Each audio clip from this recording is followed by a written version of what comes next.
More time. Yep. So we're calling the Housing Commission meeting to order.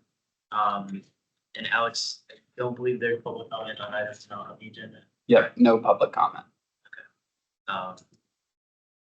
Save the public comment for legislative priorities for legislative priorities action item. Yep. So the next item is the approval of notes. Any changes?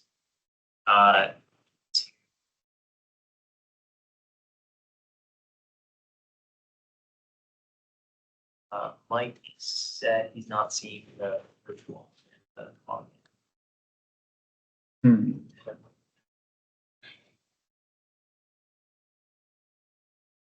Oh, okay.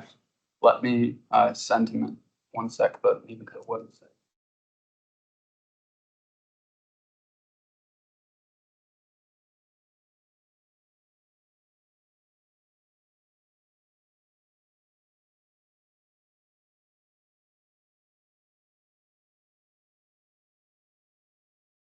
Okay.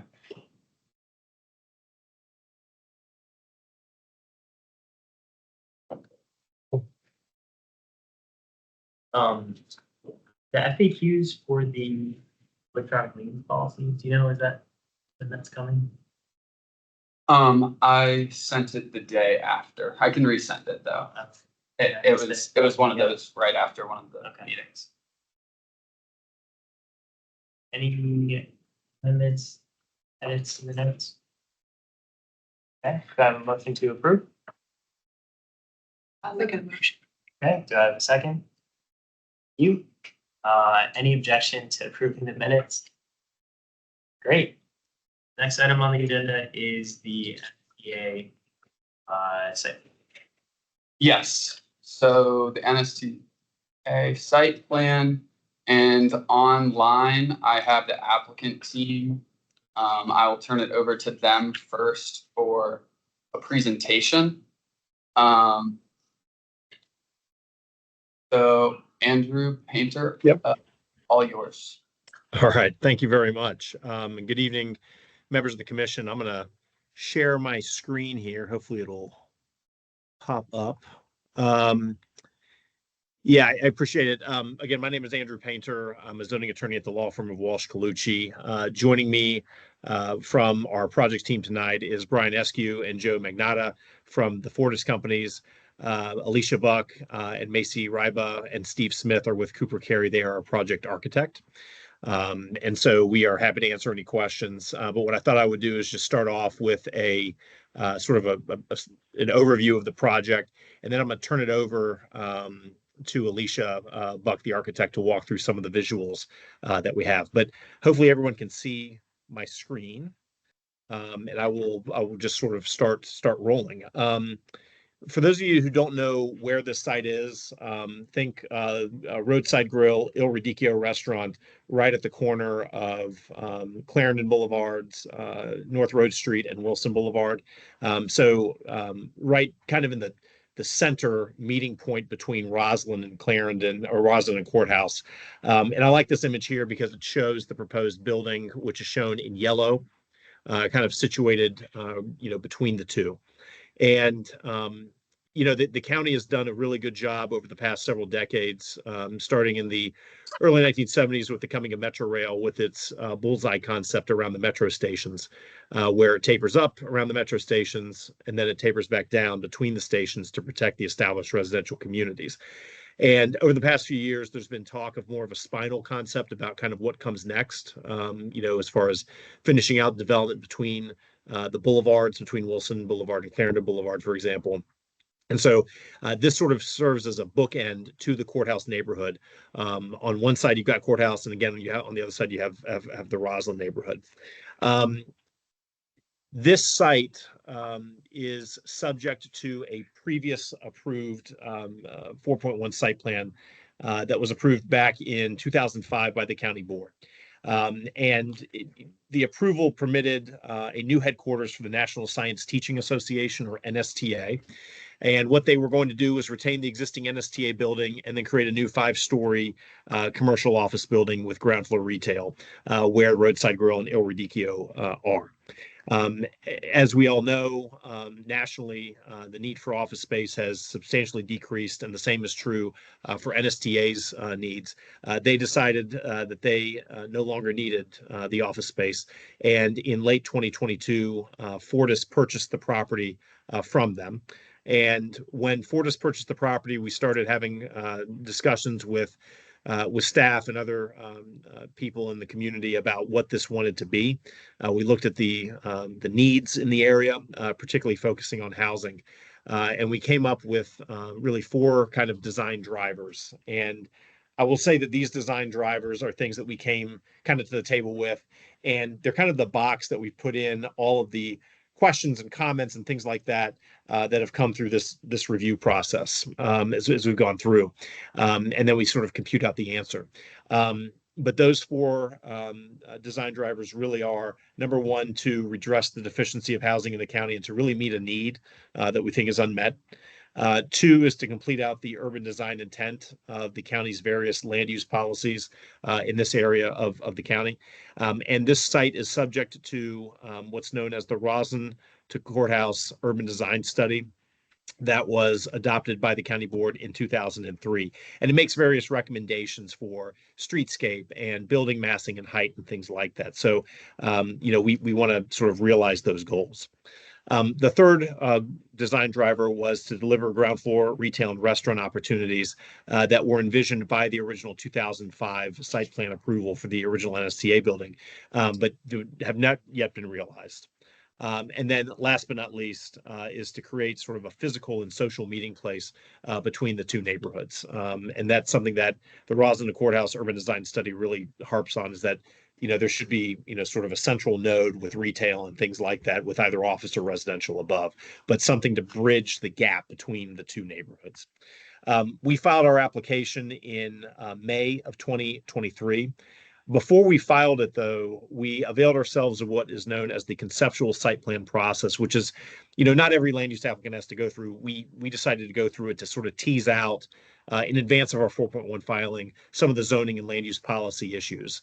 And staff provided their informal preliminary feedback to our plans. We then used that to inform what we ultimately filed in our 4.1 program.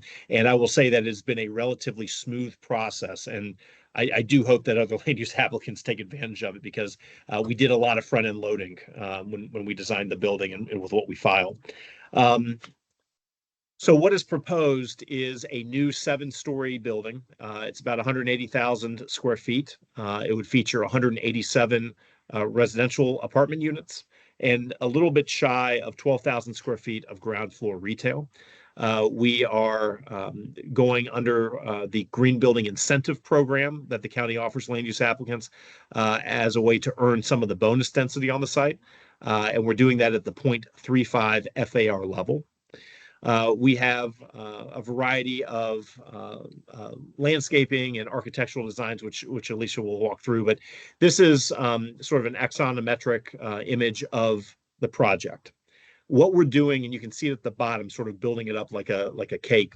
At the bottom in gray, we are preserving and going to be reusing the existing 3-story below grade parking garage, which is not only a cost savings, but it is a tremendous environmental benefit in terms of embedded carbon.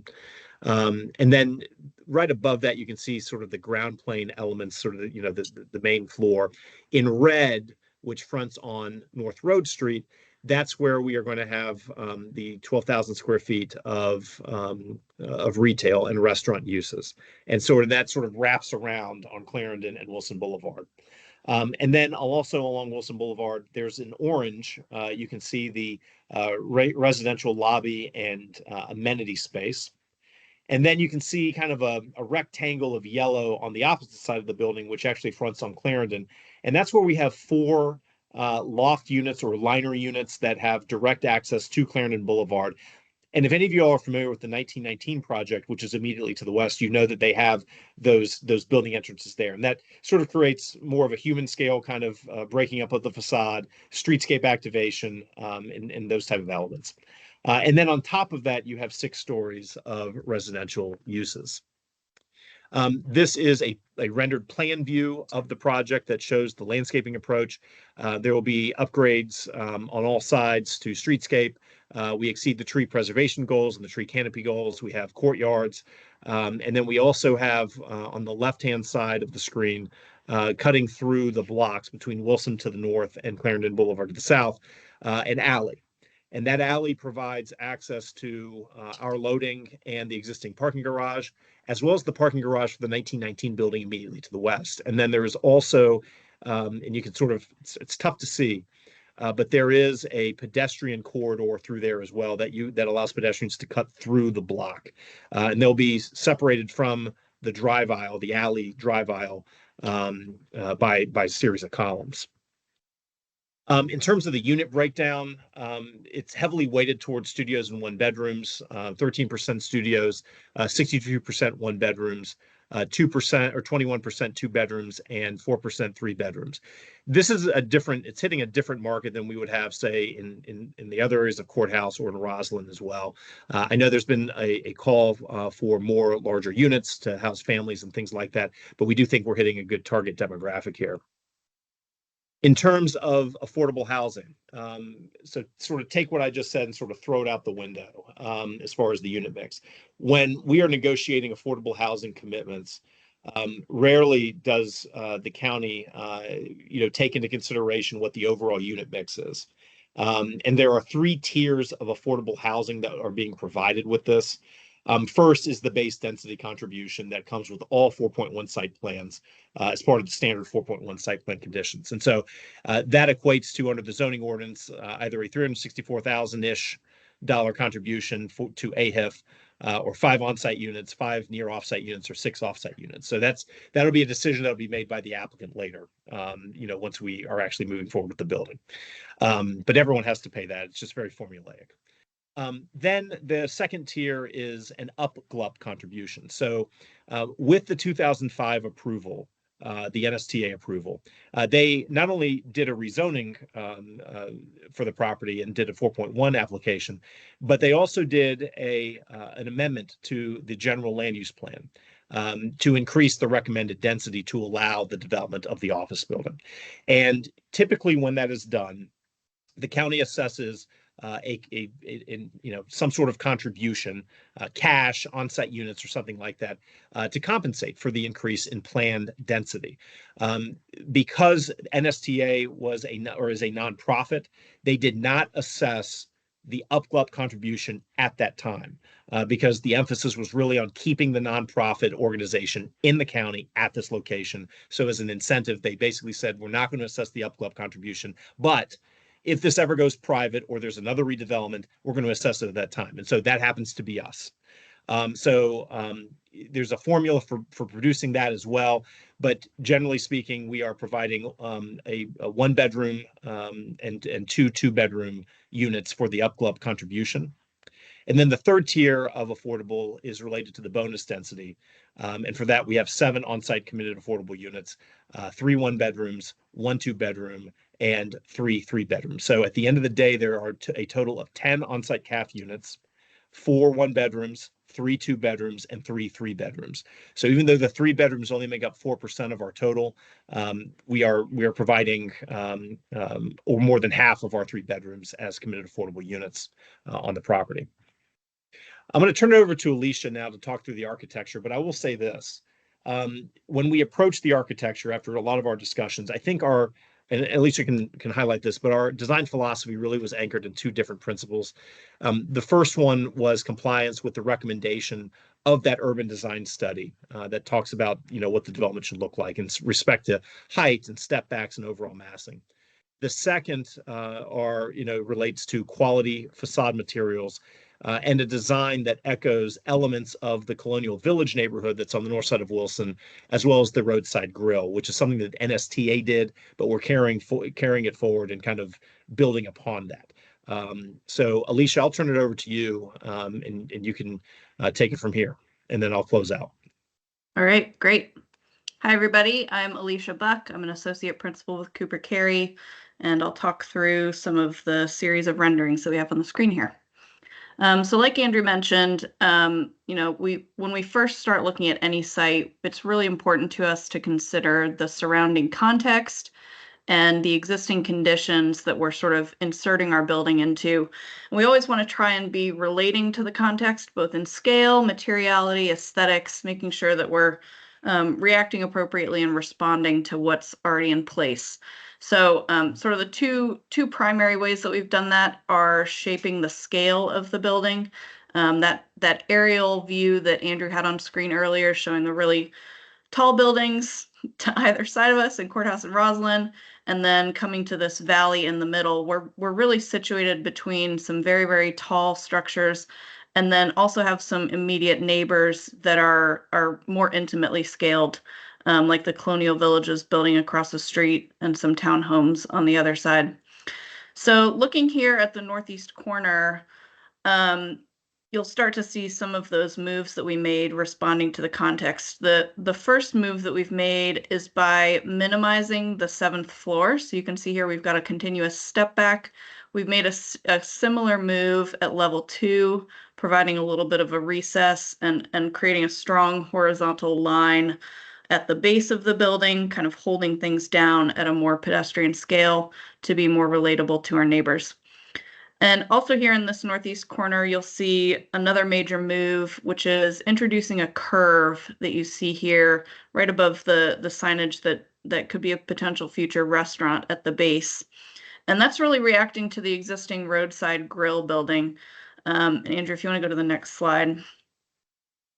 The existing roadside grill building does have that strong curved form on the corner and elements of a streamlined modern style. And we really sort of appreciate that move in the existing building and wanted to react and incorporate some similar moves here in our new structure. We're also responding to the roadside grill building with our color palette. So you'll see that we've got sort of a more neutral brick color. Most of our facades are predominantly brick onto the street fronting facades. And then we incorporate some other materials once we're stepped back a little bit into some of the courtyards that you'll see here in a moment. So moving down Wilson now a little bit, this is the view as though you're standing at the Colonial Villages property immediately to our north, looking across the street, across Wilson. And you can see here on the north side, and then as well on the south side, we've carved away these pretty significant courtyards, again, trying to mitigate that scale between the tall buildings and the more intimate buildings that we have as our neighbors. So bringing that building height down, capping it at the first floor for a good portion of this north-facing facade, and holding things at a more pedestrian scale. And continuing down Wilson here, we're now at the northwest corner. You can see here both our residential lobby that'll provide some visual activation out onto Wilson and visual activity, as well as the alley. So you can see the pedestrian walkway that's sort of shielded by the row of columns, as well as vehicular access. And this will be a convenient cut through for sort of the large length of the block. It'll be a good shortcut for the neighborhood. All right, now we're kind of swinging around to the other side. We're looking at the southwest corner now along Clarendon. And this is the view of the opposite end of the alley. And you can see we've made a pretty significant carve into the mass in order to hold that alley open to the sky for the majority of its length. And that's going to provide some relief between us and our immediate neighbor to the west, which you see here blocked out in gray on the left-hand side. That's the 1919 building. But also in this view, you can see the stoops, the residential stoop units that Andrew had mentioned earlier. We're looking to continue that language from 1919 and also relate to the townhomes that have stoops immediately across the street from us to the right of this view. Now moving more to a mid-block position along Clarendon, this is as though you're standing at the townhomes to our south and looking directly across the street. You can see here the the mirrored courtyard. This is the second courtyard we've carved away. Again, trying to mitigate the building height and the scale relating to our more intimately scaled neighbors immediately across the street. And now looking from the southeast corner, you can see here some of that retail activation you saw first at that northeast corner, kind of continuing all the way down the North Roads facade and wrapping that corner to hold an active retail corner at the southeast. And also visible here to the left of the screen is the Pocket Park, immediately diagonal from us, as well as to the right, the gas station that in the future could potentially be built out to be a similar size and scale and create a nice bookend mirroring the sort of size of our building across North Road Street. All right. I'm going to take over right here just to highlight one issue that came up during the SPRC process, which dealt with sidewalks. And I know it's not really a housing thing, but I would just say this was the most contentious issue that we dealt with during the review. There were others as well, but this was, the biggest issue. And that dealt with where you have those stoops. There was sort of a pinch point that, the planning policies recommend an 8-foot wide sidewalk clear zone, and we were providing 7 feet 8 inches, something like that. And we, that was a big issue for the community. They wanted to have that consistent 8-foot wide clear zone sidewalk, and we're pleased to report that after working through with DES staff and our landscapers, and also making some moves on our end with the stoops and the width and everything like that and materiality, we are able to provide that full 8-foot wide clear zone sidewalk, which mirrors exactly what is to the west and what is to the south at the Bromptons as well. These are just a list of the community benefits that we've worked out with staff of what we're hoping to provide. I will also say too, one thing I neglected to mention, when we originally negotiated our affordable housing commitments for the bonus density and for the upclub, it was more heavily weighted towards 1-bedroom units and a couple of 2-bedroom units, and I think 1 3-bedroom unit. After we went through in our most recent submission and really kind of rejiggered some things and sort of trued up our design, we were able to come back with a affordable housing proposal that staff agreed to that was more heavily weighted towards 2 and 3-bedroom units. So with that, I will pause. We're very proud of the evolution of the project, and I'll be happy to answer any questions. Okay, and I have a staff presentation real quick. Let me share my screen.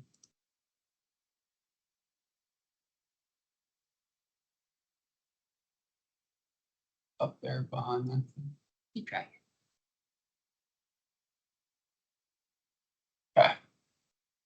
So I won't repeat too much of what was just said, but do want to reiterate some points, starting with the affordable housing program.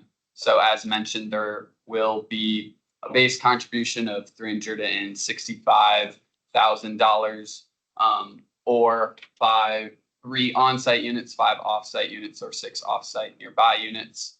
And then in addition to that, due to the GLUP designation change and the bonus density, as was described earlier, there will be 10 on-site CAFs, 4 1s, 3 2s, and 3 3s. So the staff recommendation is approval of the proposed affordable housing plan, and happy to answer any questions along with the applicant. Thank you, Alex. Thank you to the applicant for your presentation. I definitely appreciate the emphasis on the family size units for the CAFs. I think that's great. I think I would have liked to have seen taller heights, more units overall, because we're in desperate need of more housing in the county, but I understand there are other factors at play. But any other questions? Yeah. So I have this looks great actually, but I have a question about the parking. How much parking is there underneath the building? There are 110 parking spaces underneath the building. So when you calculate out the total number of spaces, we will have 16 of those spaces dedicated to retail parking, and then 94 spaces dedicated towards residential and visitor parking. So the residential parking comes in about a 0.51 space per residential unit, which is actually a little bit high for 441 site plans that are in the county's metro rail corridors under the parking reduction policy. So I don't know if that answers your question or not, but That was just, I remember when that wasn't even there, that building. That's how long I've lived in Arlington. So it's kind of strange to know that a 20-year-old building is just, well, it's being redeveloped. Or is it more than 20 years? It's like, I think it was built, was it built, Brian or Alicia, maybe, in the 80s? Early 80s. Yeah, I don't recall the 84. exact year, but 82 or 84. Karen, is there anything else from the? I did not go. Oh, okay. Other questions, comments? Yep. So my comment is just on, again, kind of like piggybacking off of Helen's comment about the number of units. Like, I understand keep, that area, certain group, but doesn't keeping like studios and one bedroom continue the idea of keeping certain populations in that area instead of increasing the number of bedrooms? Because we already know at the Wendy's, which we went through it and they hated the Wendy's, whatever, and then they stuck with the Wendy's, that those are more studio apartments. And then all along that area, like Colonial Village, like the need for bigger bedrooms is, it's needed in Arlington. But to increase the studios when we already know like the cost of living is expensive to live on one's own. And I think it would be much, my opinion, be better to make bigger units, because I think continuing to keep smaller units in certain areas, certain people will continue to live in those areas that can afford it. So that's just kind of my take on that. So if we can, I think the caps are amazing, but more studios in that area, which we know so many studios, I think is a disservice to Arlingtonians in general. Understood. Yeah. I might also just piggyback on something else that I heard the chair say, which is taller heights. We obviously we would be happy to go taller. If you look at so this is a 2003 plan that we are working under. We'll call it, for lack of a better term, the sector plan for the site. And it actually recommends 5 stories at this location. And staff actually encouraged us to go a little bit taller. We are doing 2 more floors. And I certainly am sympathetic to needing to go taller in metro proximate sites. I think it might be worth it to now take a broader corridor wide look at what those areas between Fairfax Drive and Wilson, and between Wilson and Clarendon, want to be over the next 30 years from a planning perspective. So I'll just mention that, my own personal 2 cents on that. I appreciate that. And I recognize that, projects are constrained by a number of factors. I just think it's kind of absurd that in our Roslyn Ballston metro corridor, we're limiting heights in places, because that's not the future of our county. But that's a bigger fight that we're not dealing with tonight. But yeah, it would be nice to see in the future. Yep. Questions or comments? First of all, I do agree with Sarah that I think it would be nice to see more bedrooms. And the other thing I wanted to ask about is about the green building aspects. So I see that you're doing the second level out of 5 levels of the green building incentive policy. And I just wanted to know, will there be gas stoves and other appliances built in that will kind of keep the fossil fuels in? And second of all, will there be, how many electric chargers will there be for the garage? So we do have to meet all the baseline prerequisites plus the three of the extra list items. This will be an all-electric building except for the backup generator. So all the utilities or, all the appliances will be electric. Full electrification of the ventilation systems, all Energy Star appliances, WaterSense plumbing fixtures. We have to do energy benchmarking, et cetera. In terms of electric vehicle charging stations, for a minimum of 4% of the spaces will be EV ready day one, and that'll be 5 spaces. And then, or EV chargers day one, so that'll be 5 spaces. And then an additional 15% or 18 spaces will have conduit run to it for easy conversion. And I think, Brian, you can speak to this, and Alicia, you can as well. The thought about conversion, it's totally changed in the last couple of years, where you don't have to sort of future-proof things by running the conduit and do all these concrete things. You can actually, for lack of a better term, jerry-rig them in as the market dictates. And so we are definitely leaving open the possibility of providing more EV chargers, depending on market demand. But Alicia, I don't know if you want to speak to any of that at all. Yeah, and I think in our conversations with Brian and the rest of the Fortis team, that's an important feature for them in the building. And so while at this time we've really only committed to the 4% built day one EV charging and the 15% EV ready, we have had conversations about the potential for providing more. Great. Thanks. Any other questions? Okay, do we have a motion on this action item? Motion. Motion to recommend, so multiple people kind of spoke at the same time. Does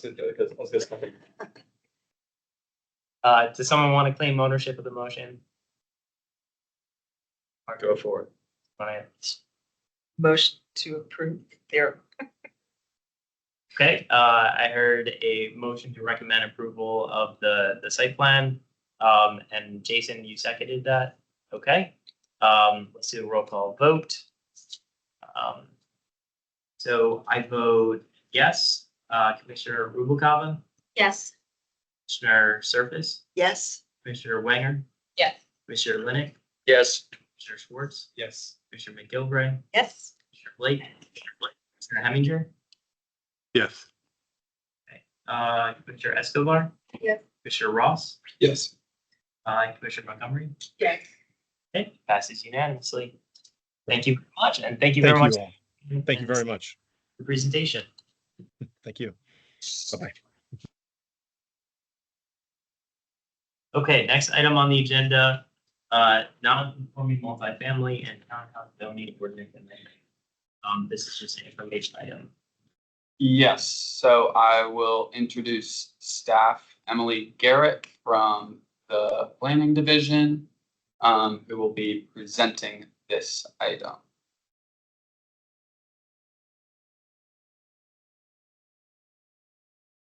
Hi, good evening. Thank you for having me. Let me get my presentation situated.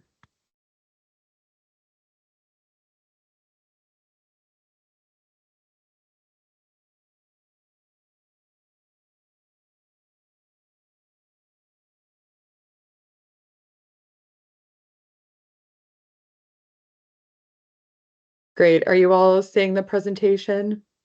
Yep. Yes. Okay, great. So as Alex mentioned, my name is Emily Garrett. I'm accompanied by Matt Ladd. We're both in the comprehensive planning team in the planning division of CPHD. So we're here today to discuss a zoning ordinance amendment that would allow for by right improvements to non-conforming townhouse and multifamily properties in the RA and R27 zoning districts without needing BZA approval. So these improvements would include interior structural alterations, such as removing walls separating kitchens from the dining room and finishing attics. It would also include limited exterior additions, such as creation of window wells for basement egress exterior stairs, ramps, and decks. And this was really prompted by the issues that property owners in Fairlington and other communities are facing, and the increase in the number of BZA variance requests over the past 2 years. So since these variance requests are not unique and are being heard frequently, staff determined that a zoning ordinance amendment would be appropriate. And here are 2 examples of the exterior additions that would be permitted by right. The image on the left shows an example of basement egress windows that are required to convert basement space into bedroom space and provide a safe means of escape or entry in case of a house fire or other emergencies. And the image on the right shows an example of a ramp, which would allow for those with disabilities to safely enter and exit the unit.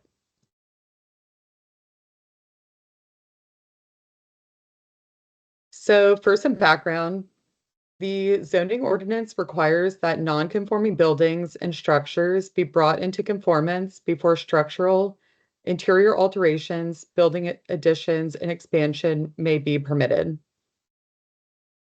A building could be non-conforming if it does not meet setback, building separation, density, building height, or parking requirements.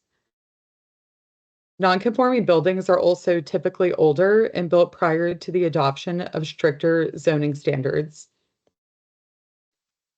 So this requirement really conflicts with goals for preservation of older buildings that may have cultural or historic value or provide lower cost living options. And currently, the zoning ordinance provides flexibility for non-conforming 1 and 2 family dwellings and EHO uses, but not townhouse or multifamily properties.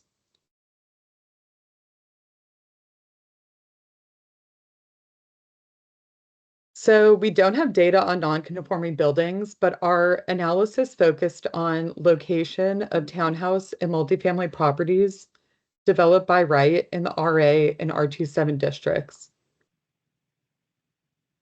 As mentioned before, these units are more likely to be non-conforming. There are 1,622 townhomes and 29,043 multifamily units developed by right in the RA and R27 districts. And as you can see on the map, these units are spread throughout the county along Columbia Pike and Langston Boulevard and in Fairlington, Arlington Village, Buckingham, Pentagon City, and other communities. This map also shows census tracts that have a greater percent of people of color and cost burden households than the county average, which was incorporated into our equity analysis.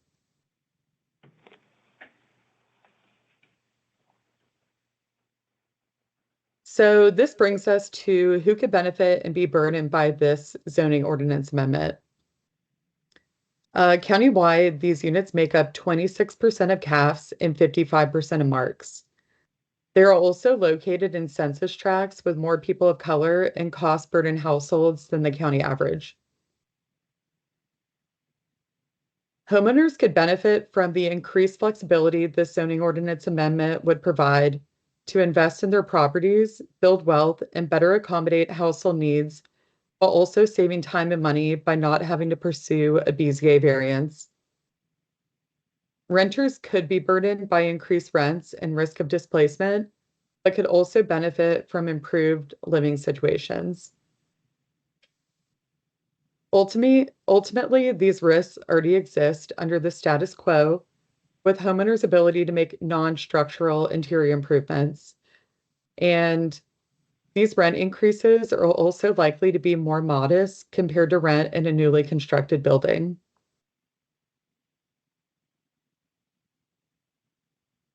So this is our timeline for the zoning ordinance amendment. In July, we went to ZOCO and held a virtual lunch and learn where we answered clarifying questions and received general support, as well as through an online feedback form that was available through August. And after this meeting, next week, we will also go to the Tenant Landlord Commission as an information item And assuming all goes well, the county board will authorize the request to advertise on September 14th. And then we will bring this to the planning commission and the board in October for final recommendation and action. So, any questions or comments? Thank you for the presentation. This sounds like a pretty common sense change to me. I appreciate that the county is planning to do this. Any questions or comments from commissioners? Thank you for the information. How are you deciding which changes are permissible or no longer need BZA approval? Is that risk-based? It sounds like it's something, these are things that you see frequently, but I would love to learn more about that. Right. Yeah. At the moment, it's kind of a combination of this is what the BZA is frequently hearing and approving time after time. And on the zoning side, what we're comfortable with permitting at the moment. I think there's opportunities in the future to expand on this, but at the moment, we're trying to relieve the burden of the BZA. So this is kind of what we agreed on at the moment. Mike? Hey, thanks so much. I just wanted to chime in briefly.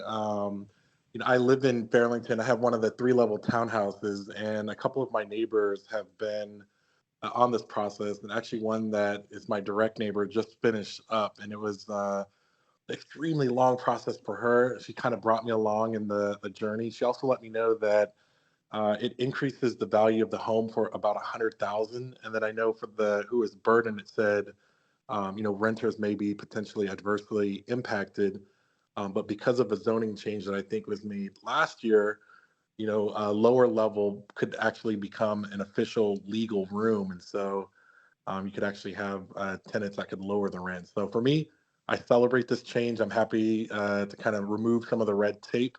And so, yeah, just wanted to express my joy for this proposed change. Thanks. Thank you, Mike. Sarah? So just to clarify, they will still have to get like permits for this. It's just not an extra step to do this stuff, right? Correct. So for the interior structural alterations, and then this slide. Window wells, exterior stairs, ramps, and decks, they would not have to pursue a BZA variance, but yes, still get the permits. Great. Any other questions or comments? Okay. Well, thank you so much for keeping us updated on this. And again, appreciate the path you all are headed down. Yeah, thank you so much. Great. Thank you. Okay, we are flying through our agenda, which is great. Next item is the Recovery Residences Zoning Ordinance Amendment. Yes, so for the staff, we have Cliff Foden here tonight to present. And also, so my understanding is that this was delayed to next month's county board meeting, and also planning commission also deferred this item last night. Correct, yes. And I don't know if you're able to talk a little bit about why the planning commission, or like their discussion and why it was deferred. Yes. Yeah, I mean, I have some slides I can share. Yeah. To kind of walk through the whole process, but.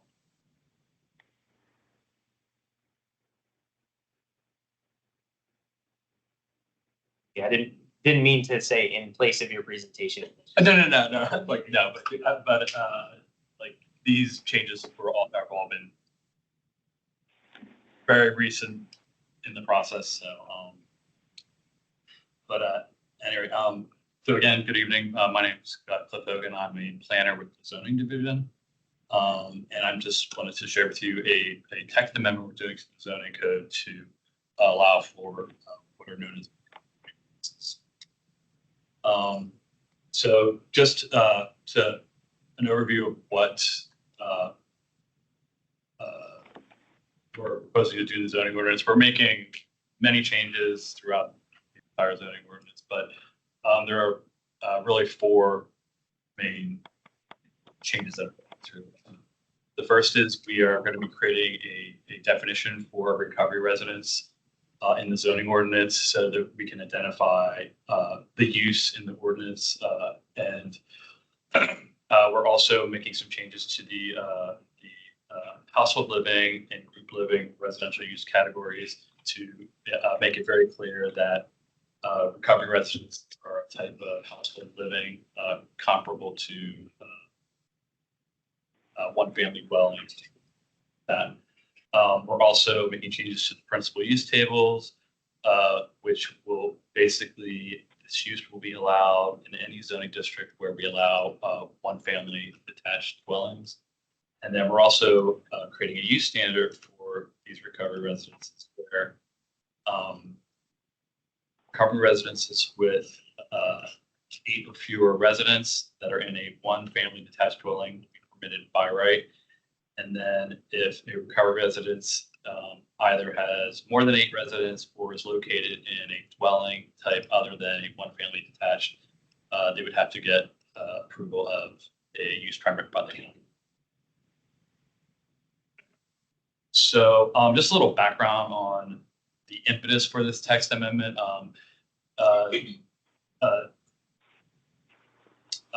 Essentially in the zoning office, we received a reasonable accommodation request from Oxford Houses Incorporated. They were essentially seeking to allow an 8-person recovery residence to occupy a single family home. And they were citing the Federal Fair Housing Act amendments of 1988, where persons who are in substance abuse recovery are to be treated as, I think the term is in an FHA is handicapped, but essentially disabled. So we've been working also with our colleagues in human services. Unfortunately, Suzanne Somerville, the wonderful person I've been working with, is unable to be here tonight, but she did provide some information about how this proposed amendment intersects with what the Department of Human Services does as far as helping persons who go through the Community Services Board for services for, again, recovery from drug and alcohol use. So as far as like what a recovery residence is, this is the definition in the Code of Virginia. But essentially it's sober housing for persons who have substance abuse disorders where they are essentially trying to transition from either some kind of treatment program or other. Sometimes it's incarceration, but but they're essentially it's like a stepping stone to having a more secure, permanent housing situation.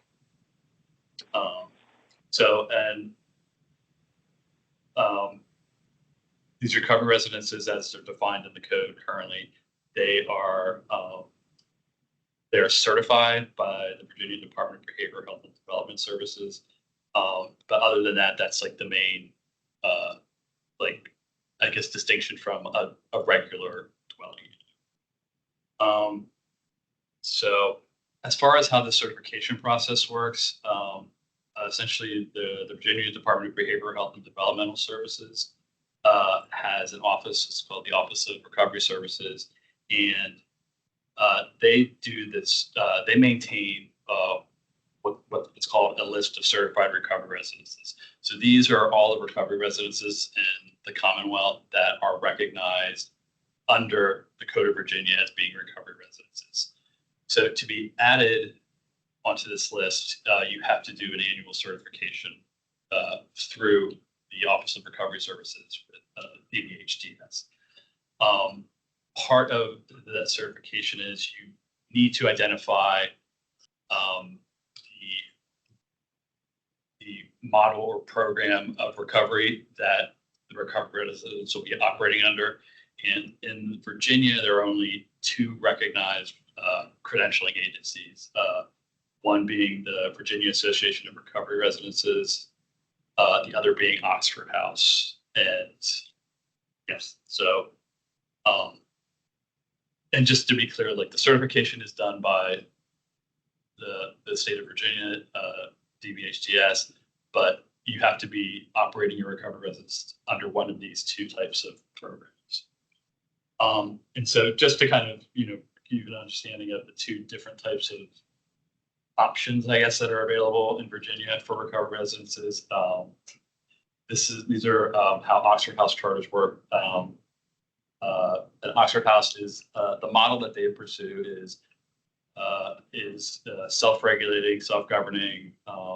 They have a policy for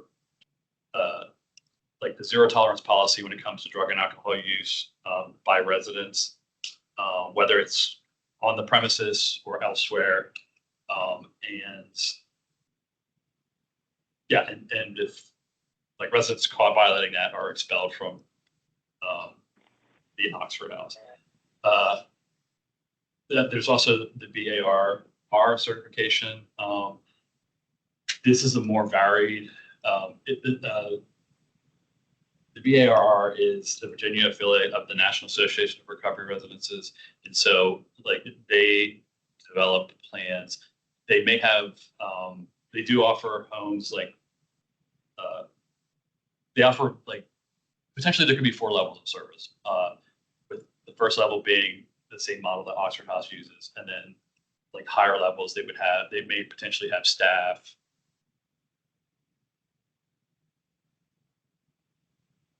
who are providing like assistance with maintaining like the household, not necessarily assistance with tasks of daily living or counseling, but more like life skill type housing. So in Arlington, there are no BARR certified houses. The closest one to Arlington is out in Loudoun County. But there are, we've identified, staff has identified that there are 6 Oxford houses operating in the county. Of those 6, 4 are chartered under the Virginia Department of Behavioral Health and Developmental Services. The other 2 are certified under DBHGS.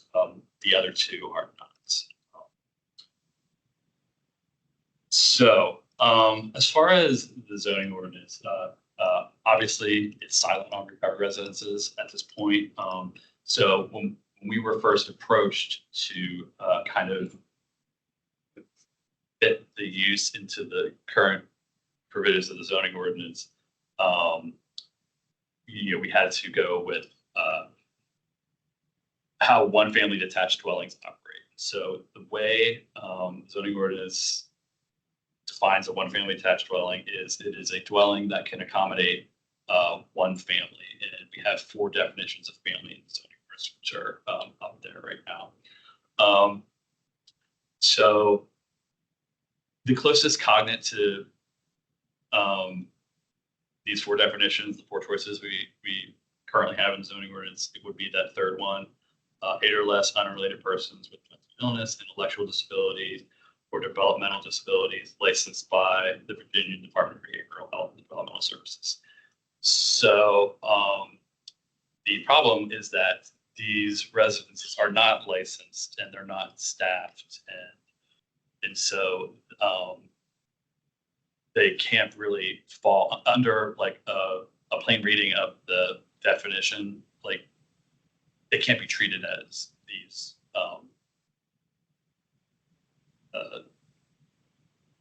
8 or less unrelated persons. So this is kind of like this has kind of been our guiding like star as far as like comparing this use to existing uses that are allowed by right in zoning ordinance. So some considerations and research we did, both in like drafting our proposed legislation for like the zoning ordinance change, but also to kind of like as far as like framing the scope of this proposal, because again, it's not really part of a larger policy study, but again, it's to accommodate a reasonable accommodation request. So we looked at many jurisdictions in Virginia to see how their zoning regulations will line up with what we're proposing for the recovery residences, having 8 or fewer unrelated persons occupy a dwelling.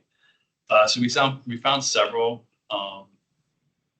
that allow up to 8 unrelated persons to occupy a dwelling by right.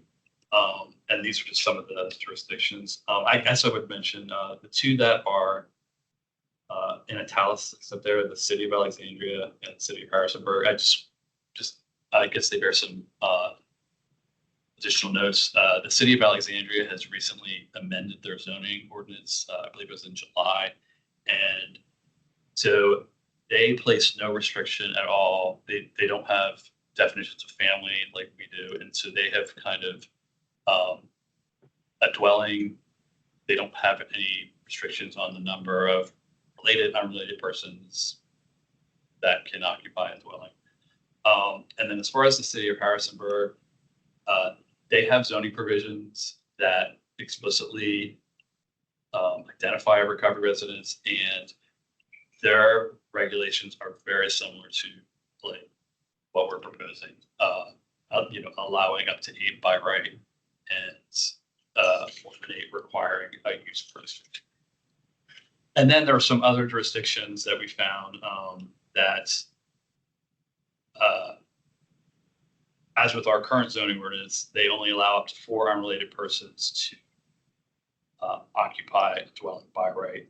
However, some, notably locally, Fairfax and Loudoun County, they do have some kind of special exception or use permit process to allow for more than 4 unrelated persons to occupy a dwelling. And then there are many jurisdictions that do not. They limit the number of unrelated persons to 4, and they don't really have a path for having more than 4 unrelated persons. Locally, Prince William County is the one, but again, like there are many that follow this pattern. And so, as I'm sure you are probably aware, the Affordable Housing Master Plan has identified occupancy limits in dwelling units as a point for further study. The Planning Division currently anticipates commencing the study in the next year, but this is something that kind of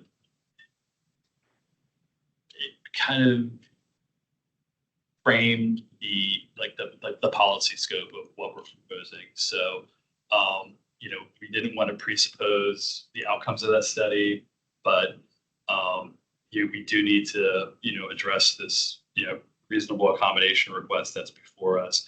And so, again, we kind of are creating recovery residence as a specialized type of residential use that we're hoping to treat as a single family, as far as like allowing 8 or fewer persons by right, akin to the developmentally disabled houses that we allow currently. There is also a bill down in the General Assembly. This is House Bill 646. It was introduced in 2024. It was ultimately tabled to 2025, but this provision is it would amend the Code of Virginia, which provides essentially mandates to localities in their zoning ordinances on how they need to treat certain uses. So the way this is drafted, this would basically, were this adopted, basically all jurisdictions in Virginia would be required to allow recovery residences by right wherever they allow single family housing. Again, it is, this is was again part of like our scoping for this, and yeah, and again, it was, it hasn't been, adopted yet, but it's highly possible that it will. And so, but again, it's something we kept in our minds as far as drafting this proposal. So here is some of the community engagement we've done so far, and right now, as you alluded to at the beginning of the meeting, is that our recommendation is that the board will adopt the proposed amendments that we have up here at the October hearing. The reason why we are requesting a month is we want to have an opportunity to get some feedback from some additional stakeholders, among them the community services board. The timeline we had for this didn't afford them an opportunity to hear what we're presenting, and we've only been able to communicate through a memo, but we would really like to have their feedback on this proposal. And so, yeah, so I can answer any questions. I'm sorry, I may have breezed through a little quickly, but yeah, so I'm happy to answer any questions you have. No, thank you for the presentation. So I know some of the neighbors have expressed concerns about this, some using colorful and offensive language. And I think the board report alludes to like incidents that have occurred around other Oxford houses. Can you talk a little bit about what information we have about? It's very vague in the board report, so I don't really know what they're referring to. Sure. So following the zoning committee hearing and the request to advertise in July, we were kind of made aware of the concerns that the community had. In particular, it was with two private residences that are located on North Street, and again, like reports of like various ambulances, like it was a long list. So we reached out to the police department and to get data on calls for services for all 6 of the Oxford houses we know about in the county for a 2-year period, going from August 2022 to August 2024.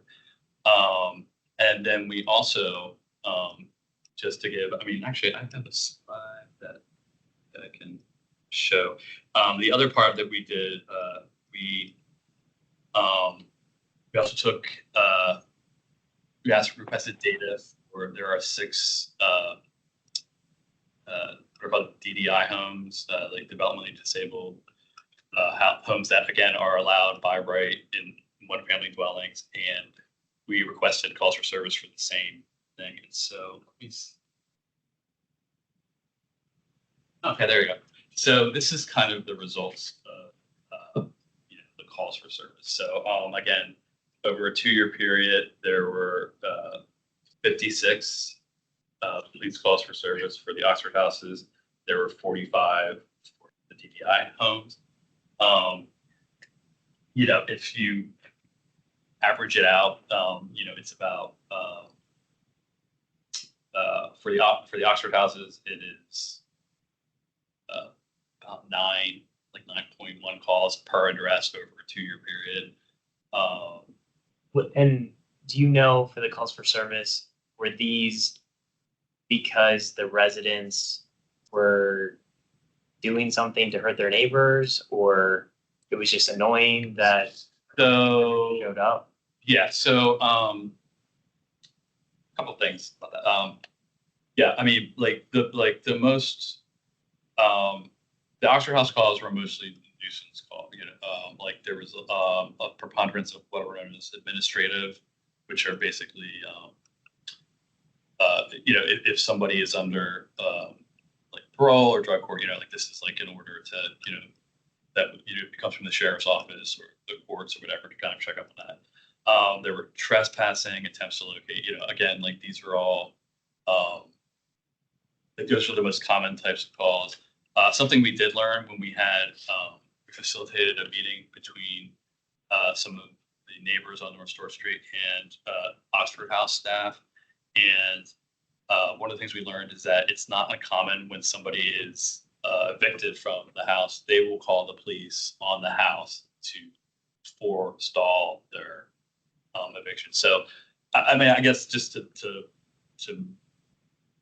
like color these figures is that like it's not all of these calls are from neighbors. I guess it's Yeah, I guess I'm just trying to understand better. Like, is this neighbors who were like, oh, I'm really annoyed that there's a police car at my neighbor at the Oxford House again?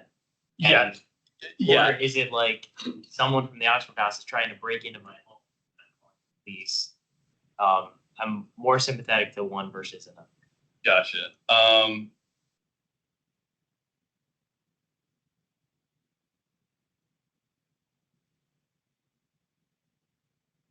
So I'm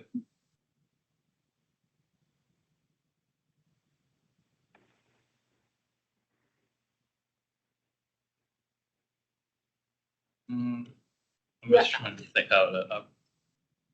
Is it possible to like get that type of data so you can either give it to us or have Alex distribute it to us? Because that is an important factor as far as like the true detail of why there was 56 calls for one and 45 in Okay. 2 years, because that's important. Because we gotta service all the members of the community. So we can't Right. just Right. kind of Yeah. I mean, so again, like when we requested the calls for service, it was like the data points. Like, I don't know. I was gonna say, just having had collected police data, usually the data that it doesn't have the details. Like they put codes in for types of calls of service, and it'll be like they have numbers for the types of calls. So it'll be like like you said, like a call to the sheriff for parole, or and it has a code. So it's not going to necessarily, like the codes that they're going to have in their data file isn't going to say, Yeah.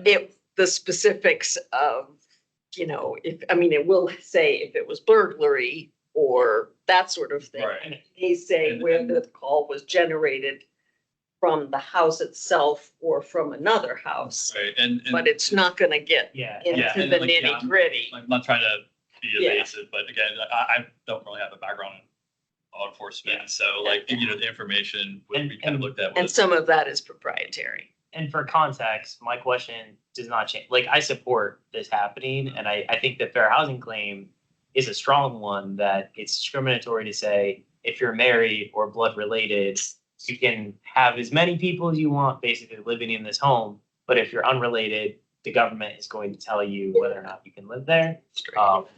So I mean, I can say that, we did ask police about, is this a lot of calls? Is this a few calls? And, they said that, yeah, this is, more than, just typical, residents, but,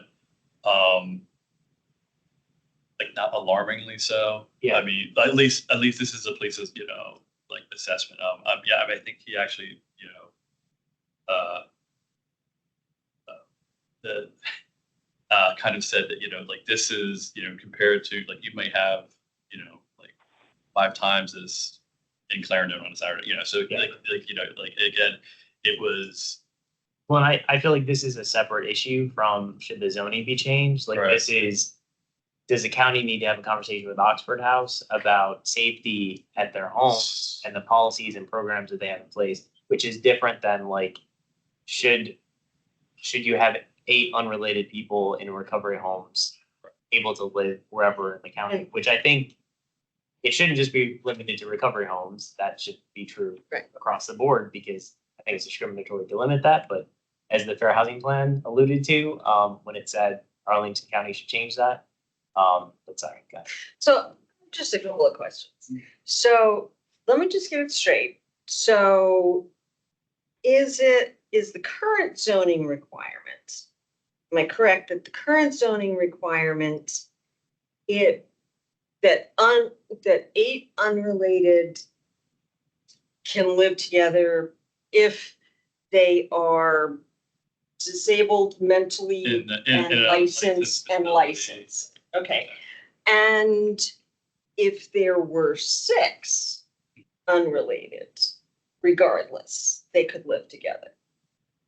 Again, in a licensed facility. It's only licensed. Right, yeah, so, So how many unrelated can live together in a home? Period. yeah, it's 4. So, 4. so again, 4. It's always been 4. yeah, Okay, so all the rental houses in my neighborhood that have 6 dudes living in them are illegal. Yes. Okay, just wanted to double check Yes. because I was like, okay, yeah. wait. I mean, like, so, Okay. I mean, as far Just double check. as far as Oxford House, I mean, they could do an Oxford House, like under our current regulations, they just could have more than 4 people. Now, Okay. that doesn't work for Oxford House. Right, because because that's that makes sense. They will not do a charter for less than 6. Yeah, again, like that's like, they've been doing this, like they do this nationally and they've been doing this across the country. And then my last question is the 4 based on states or is that just an Arlington thing? That's a state. It's always been that. I remember in college, there could only be 4 girls. Yeah. But In a- it's in a not, house. it's not Well, state because Alexandria. yeah. That was in Harrisonburg. So the provision that, where we allow, in the licensed facilities 8 or fewer, like that is from the Code of Virginia. That comes from. No, but the 4 But the 4, unrelated. I mean, I think locality, I'm not aware of anything in the Code of Virginia that says localities need to limit the number to 4. I think that's just a matter of convention. I mean, you find it all throughout in many jurisdictions in Virginia, but It's 4. that 4, right? Yeah, 4 unrelated birth. Some do 5, some do 3. But again, it's like 4 is it's more. It's not prescribed by the Code of Virginia per se, but it's like I think it's like it's kind of like a matter of custom, I guess, at this point. I mean, I think it's one of the things, making sure only certain people get to live in certain neighborhoods. If you Yeah. limit it, then it's, oh, if you're renters and you have to combine your money to be able to afford this big house in this nice neighborhood, you can't live there because we're not going to allow you to.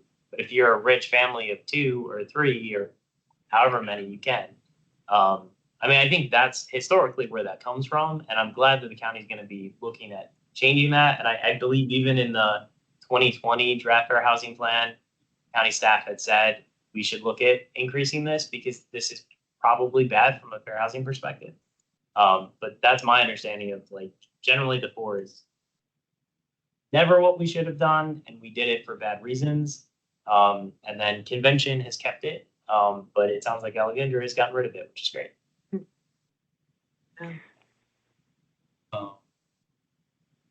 Mr. Chair, And that's just because unrelated people are trouble.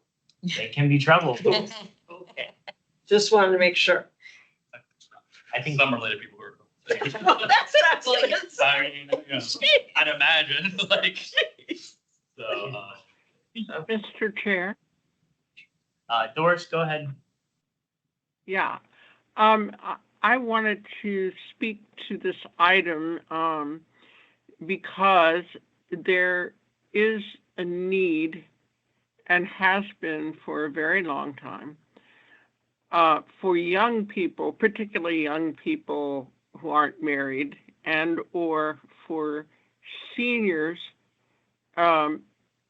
to be able to live in a shared living situation, and potentially also be able, if they're people with significant physical disabilities, to live together, and they're unrelated, but they're able, if they have a house or they have a foundation or a nonprofit that's willing to, get the land and either do rebuilding or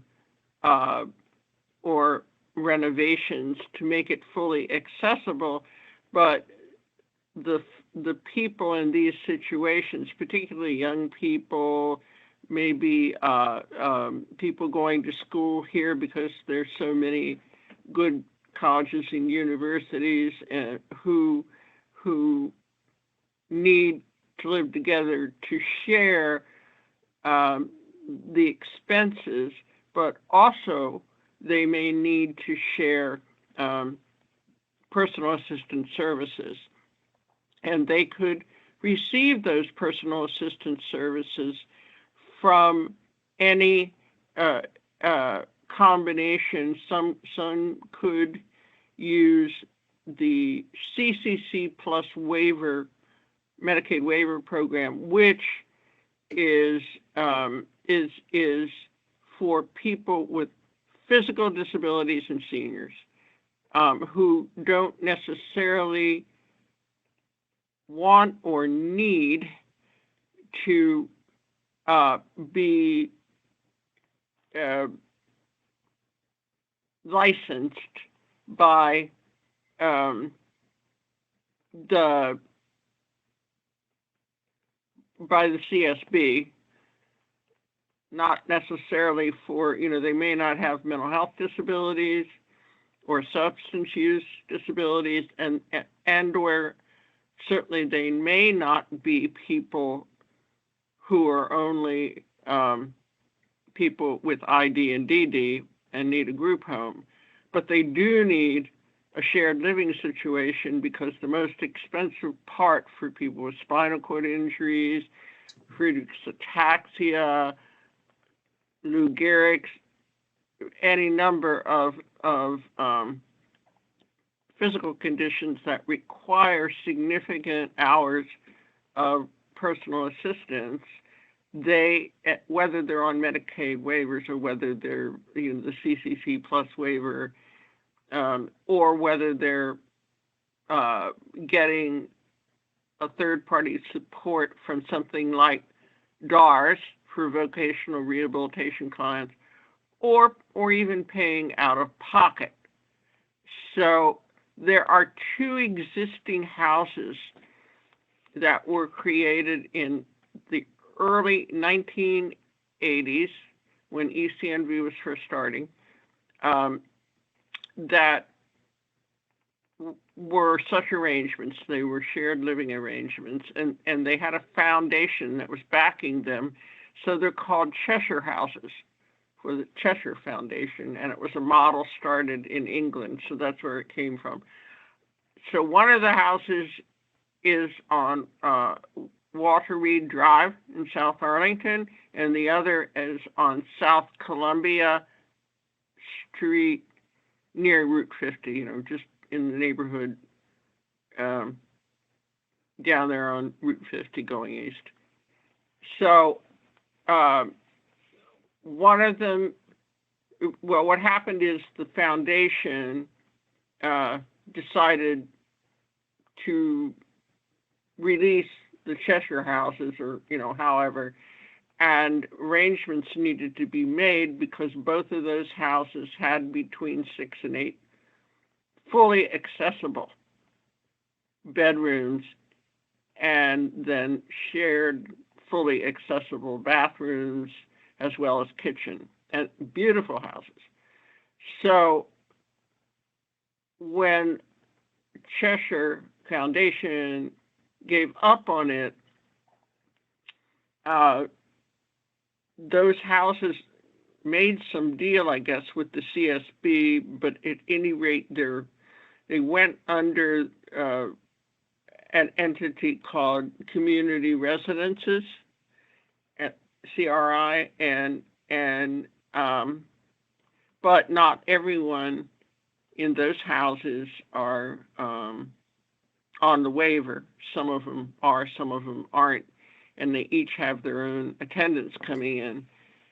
So that is something that many people had started back in the early 1980s. It was there were houses in DC and such, but again, the folks weren't licensed and didn't need to be licensed as an ID or DD group home or something like that.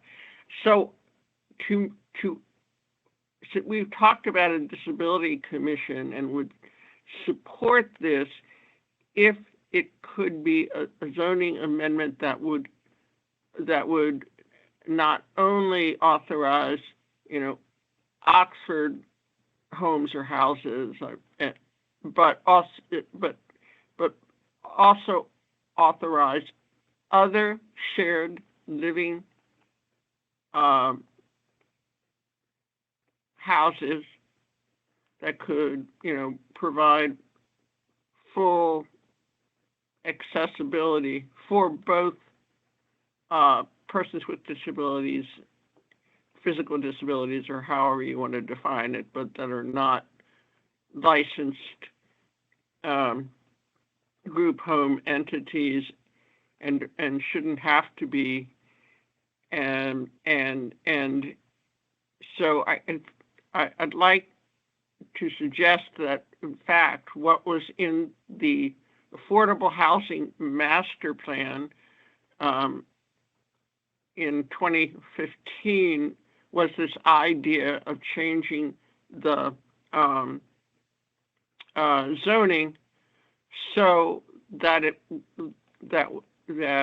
would allow for more than 4 people, and it would allow for housing entities that would shared living houses that would be something like the shared living I just suggested to you. It wouldn't have to be licensed, could be run, as a shared living arrangement between individuals with disabilities, and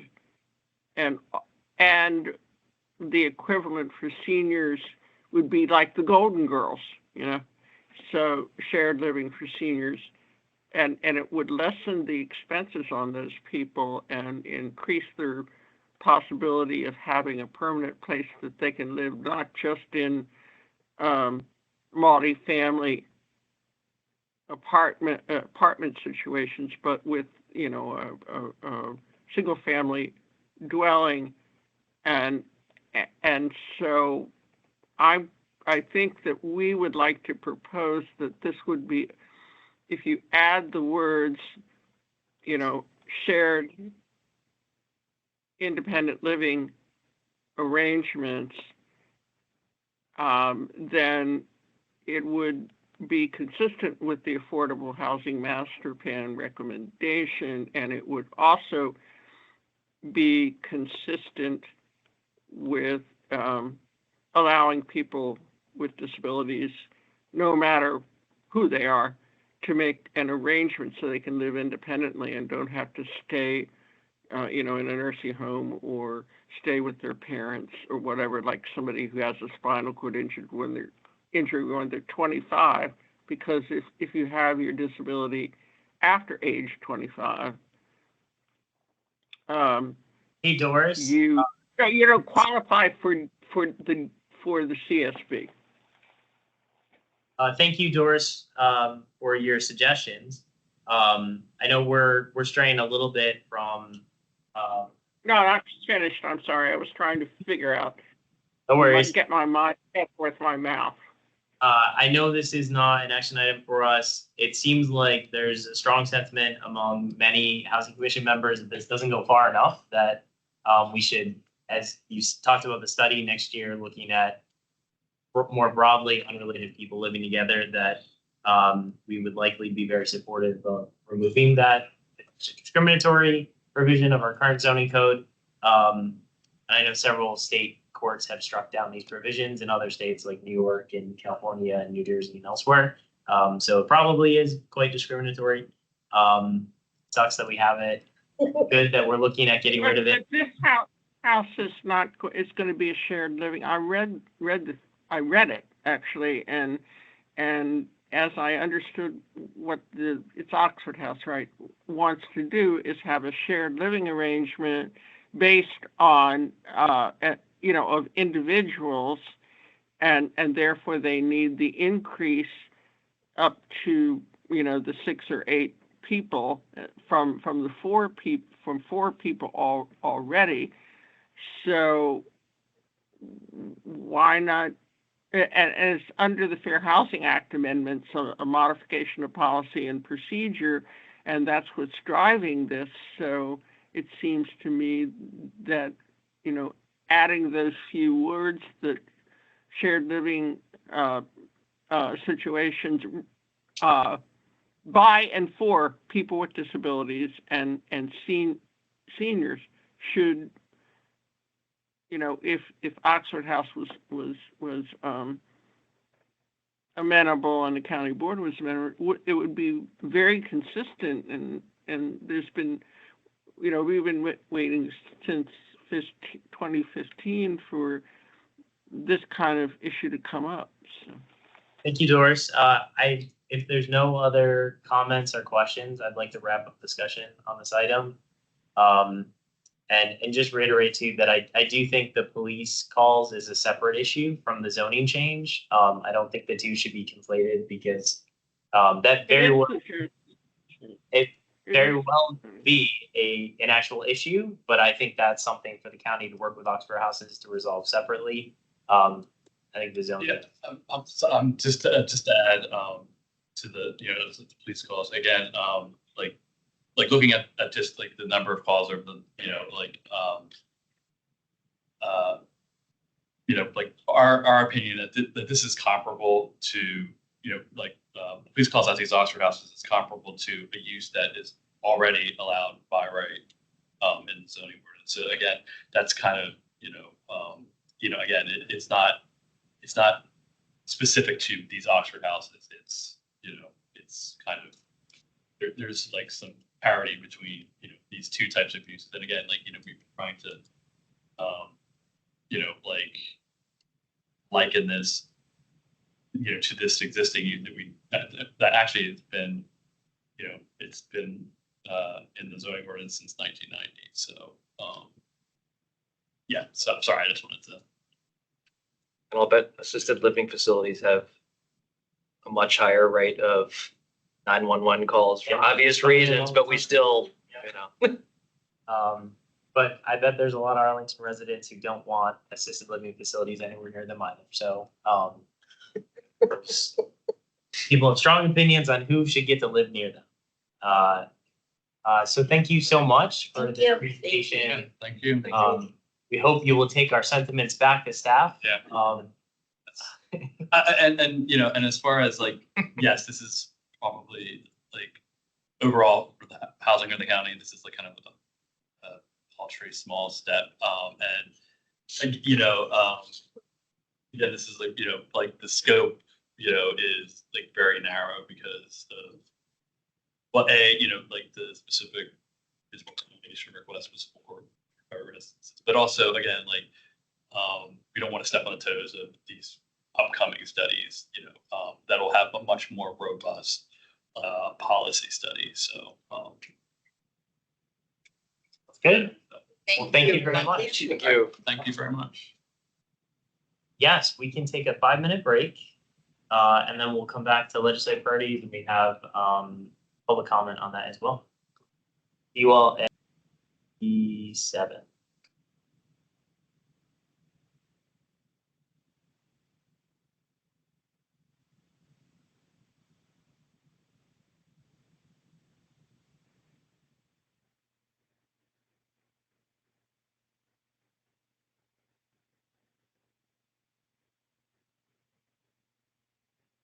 I just wanted to let you all know that I am here. I have the public comment.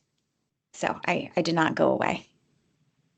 At least I think I want to interrupt the break, but I just wanted to say that I heard.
and not have side conversations? Are we live again? Yep. Thank you.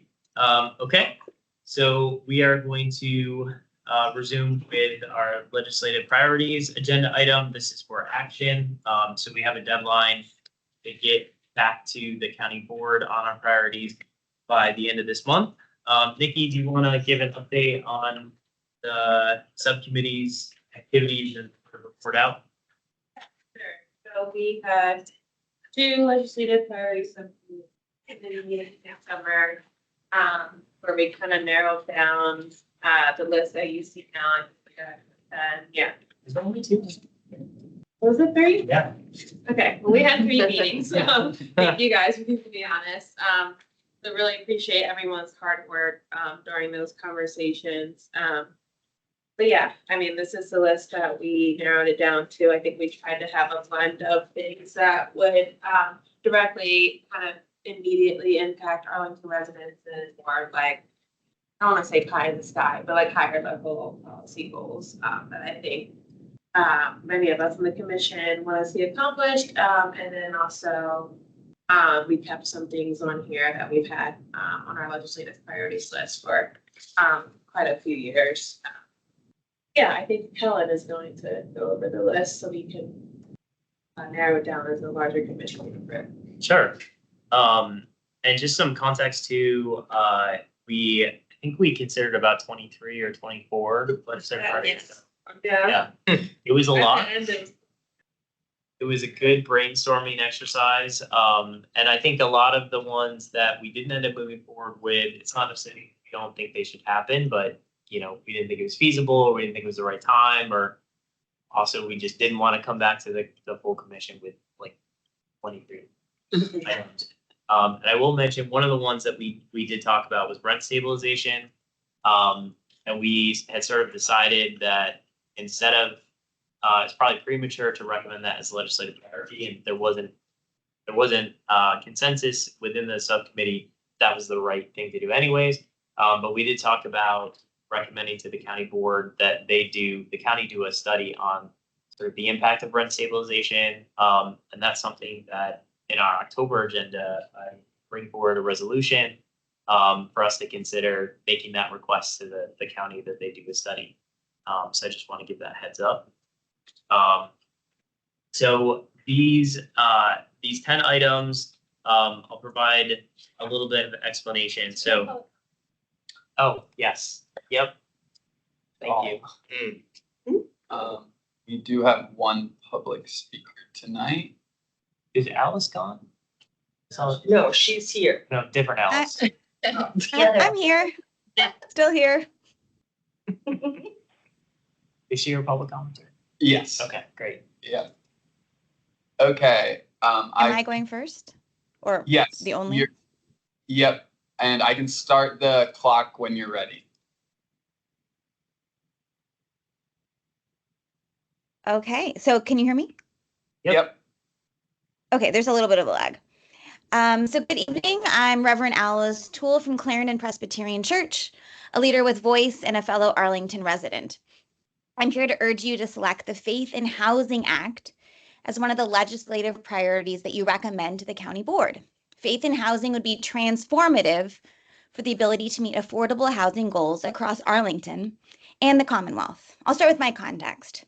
As you know, Clarendon Presbyterian is very close to the metro station and sits on highly desirable land to have a home. After listening to the deep need for affordable housing in Arlington, we discerned a call to redevelop our property for affordable senior LGBT plus affirming housing, a modernized daycare space, and a church space that would be used by the community throughout the week. The current zoning process has taken us 3 years so far, and we estimate that it will take longer. Not only has the current process cost us time, but also hundreds of thousands of dollars. We do continue on. My interfaith colleagues in ministry across Arlington and the Commonwealth talk about a deep desire to build affordable housing, but they believe the current rezoning process would be too costly for their congregations in terms of finances and in terms of uncertainty. One colleague has said that he would, quote, want to move forward, but we simply cannot afford to take the risk with the current system. The Faith in Housing Act would give us clarity and support we need to take action without the fear of getting stuck in an endless loop of bureaucracy. Faith in housing would create affordable housing as a by right possibility for congregations to continue to live into their faith and serve their communities. The Faith in Housing bill would save local jurisdiction staff time and taxpayer money while still retaining administrative control for technical terms. If the local jurisdiction believed their housing goals required, for example, more density, more height, fewer parking requirements than the Faith in Housing bill allowed, the local jurisdiction, Arlington, could create stronger housing-related actions and legislation. The Faith in Housing bill would require a minimum of allowable housing density, not mandate a maximum. Through the Faith in Housing bill, Arlington has the opportunity to have more land available to build desperately needed affordable housing, while also continuing to be a leader across the Commonwealth for building more housing for everyone.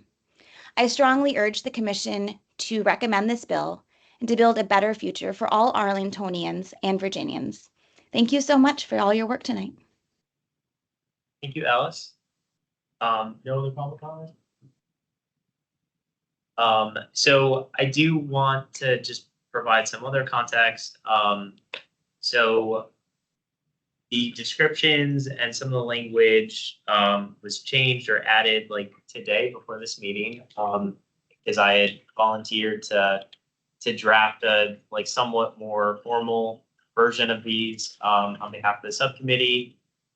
So not everything had been fully vetted, like the general idea has been and the concept like discussed and approved by the subcommittee, but not every word that I wrote has been. So if people have any changes to anything, everything is on the table, including if there's a legislative priority that is not on this list of 10 that the commission would like to consider. We can add things, we can remove things. As Nikki said, what we discussed was narrowing down the list to a smaller amount. We don't have to do that. We could send 10, we could send more than 10. Just in general, I think the board is less likely to pay as much attention if we come to them with a ton of suggestions, knowing that their housing section, I think typically has only had maybe like 4 or 5 items in it. Only one of which has been recommended by our commission in the past. So I just want to make sure that people understand this is not a take it or leave it approach to any of these. And I know trying to fly through the agenda so that we have as much time as possible for this discussion. But yeah, so the first one, grant authority to Virginia localities. Oh yeah, go ahead. Just a note, because it came up in the public comment, at least on the current list, as Tom said, we did bring up things that aren't on the list, but on the current list, we aren't actually talking about that bill. We're talking about ideas that are mentioned in the bill. Just wanted to clarify. Correct. Yeah, so the faith in housing, we didn't have total agreement on exactly what like a specific bill should say. And then part of that, I think, really came to, should it be by right or should there still be some sort of public process? And I think in general, we felt that both the county board and some people in the subcommittee still wanted some opportunity for the public to engage on what that looks like, but not nearly the number of opportunities for the public to derail the project like we have today. By trying to draw it out over a long period of time to drive up the cost in hopes that enough pressure against the church doing this in their neighborhood will result in the project being canceled. So I think there was agreement that some sort of limited public engagement process, but not nearly as much as we have today, would be ideal. And we couldn't really define whether that was like a use permit process or a minor site plan amendment process or something. So what we said we would do is basically just say, here's our goals for this policy, and then it'd be up to the county board and their legislative liaison staff to figure out, either working with one of our General Assembly delegates or senators to craft a bill that meets that, or work with a patron of a bill to, make sure that it reflects what they thought was important. So that's definitely the approach that we took with number 8. The first one, Number one, grant authority to Virginia localities to enforce tenant rights and protections. This is one that's been on the county board's list of priorities since 2021 per our recommendation, which is great. So it's one that I like us to continue saying. We think this is really important. It's passed the General Assembly multiple times, but unfortunately Governor Youngkin keeps vetoing it because he thinks it's unfair to landlords to not have localities sue tenants on their behalf because landlords need all the help they can get to stop these powerful tenants from hurting them. The second one, that was sarcasm, by the way. So the second one, modify the Virginia State Code to enable Arlington County to amend section 15.5.8 of the zoning ordinance, which is the affordable housing ordinance, to increase contributions from developers for affordable housing, either through cash contributions or more affordable units. We spoke previously about recommending to the county board that they recommend to the General Assembly that they open up our affordable housing ordinance and make changes so that we can get a better deal. So a lot of the language in the bullet point here is pulled from the county staff report from last year, where they talk about the imbalance in the current ordinance and some of the issues with it. And yeah, so that is the second one. The third one, this is actually something that one of the county board members had spoken to me about and sort of asked us to look at and potentially support. This is establishing a minimum 60-day notice requirement for landlords to not renew a lease agreement. So currently under the Virginia Residential Landlord Tenant Act, there's a requirement, basically if you don't have a lease and there's a default lease provision that says 60 days if you want to not renew the lease. But if the landlord has their own lease, which many landlords do, there is no minimum requirement. I think it's 30 days, but not 60. So this would say across the board, it's 60 days. And that's basically because it's really hard to find a new place in 30 days. And the 60-day notice is just an attempt to make sure that people have enough time to find a new home if the landlord decides not to renew their lease. And that's not for cause. That's not an eviction. That is just, deciding not to renew it. Number 4, increase funding for the Virginia Housing Trust Fund and continue the Housing Opportunity Tax Credit beyond the current sunset date of. So this one changed at the recommendation of staff. We had discussed supporting the Virginia Housing Tax Fund, which is similar to AHIP, but at the state level, it's competitively awarded grants and loans to support affordable housing projects, also homelessness reduction projects. But staff had brought to our attention that the tax credit is something that Arlington projects are also competitively bidding for and using, and it's actually a good deal of money. So Goodwill, that project is set to be awarded credits, which is $6 million, which is pretty substantial. But I guess that's sunsetting next year, and so that would be super helpful for projects in Arlington and across the state if that didn't sunset in 2025. So we figure we could pair those two together. I'll also add that adding more money to the state's Housing Trust Fund has been on the county board's legislative priorities. At least it was last year, and I think it was previous years as well. So I kind of view this one as like, we should probably just include it anyways because it already matches what they've been doing. It's kind of a gimme.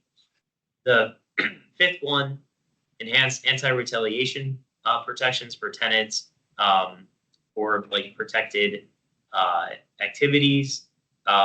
This has been an issue that we've talked about both from the housing plan and just the Serrano and other tenants coming and talking to us, not just about suspected retaliation, but also the fear of retaliation impacting what they do. And they don't want to go to code enforcement. They don't want to try and get their landlord in trouble for violating their lease or their rights because they're afraid they're going to either jack up the rent or evict them.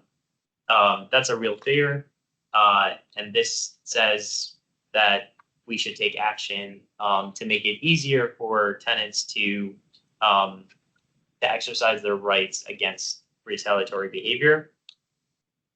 Number 6, require that multifamily residential owners or operators provide training to staff members on their responsibilities under the Virginia Residential Landlord Tenant Act.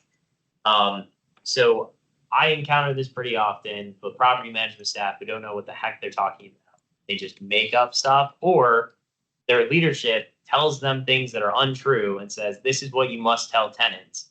And they have no idea what they're talking about. And they tell tenants misleading information about what their rights are or what the obligations of the landlord are. I hear all the time landlords saying, if you have mold, that's not our responsibility. You have to deal with that yourself. That is absolutely untrue. The law is very clear that landlords are responsible for taking care of dangerous mold in the units. But landlords and property managers continue to lie or mislead, or because they're uninformed, they share bad information to get out of doing what they're supposed to be doing. This would say similar to the requirement that everyone in this industry go through fair housing training. They would also have to be trained on the Virginia Residential Landlord Tenant Act and the legal responsibilities and rights of both tenants and landlords to hopefully stop them misleading tenants. Number 7, fund a pilot Virginia housing voucher program. So in 2022, the state actually developed a model statewide housing voucher program. It was called the Virginia Housing Stability Fund. They were required to do that by law. The governor declined to endorse it because I don't think it's something he really cares about. And the General Assembly failed to fund it, which is kind of understandable. If you look at the size of it, it was basically providing vouchers to 300,000 Virginians. So it would have cost a ton of money. But one of the things that advocates have been asking for is, why don't we do a pilot version of this that has a a very reduced scope of the people who would benefit from it, but still have a statewide voucher program that helps tenants who are low income and in need. So this would be recommending that the General Assembly fund that. For 8, we've already talked about the faith in housing policy, but the general gist of it is to reduce barriers and speed up the process for congregations to build affordable housing on their land.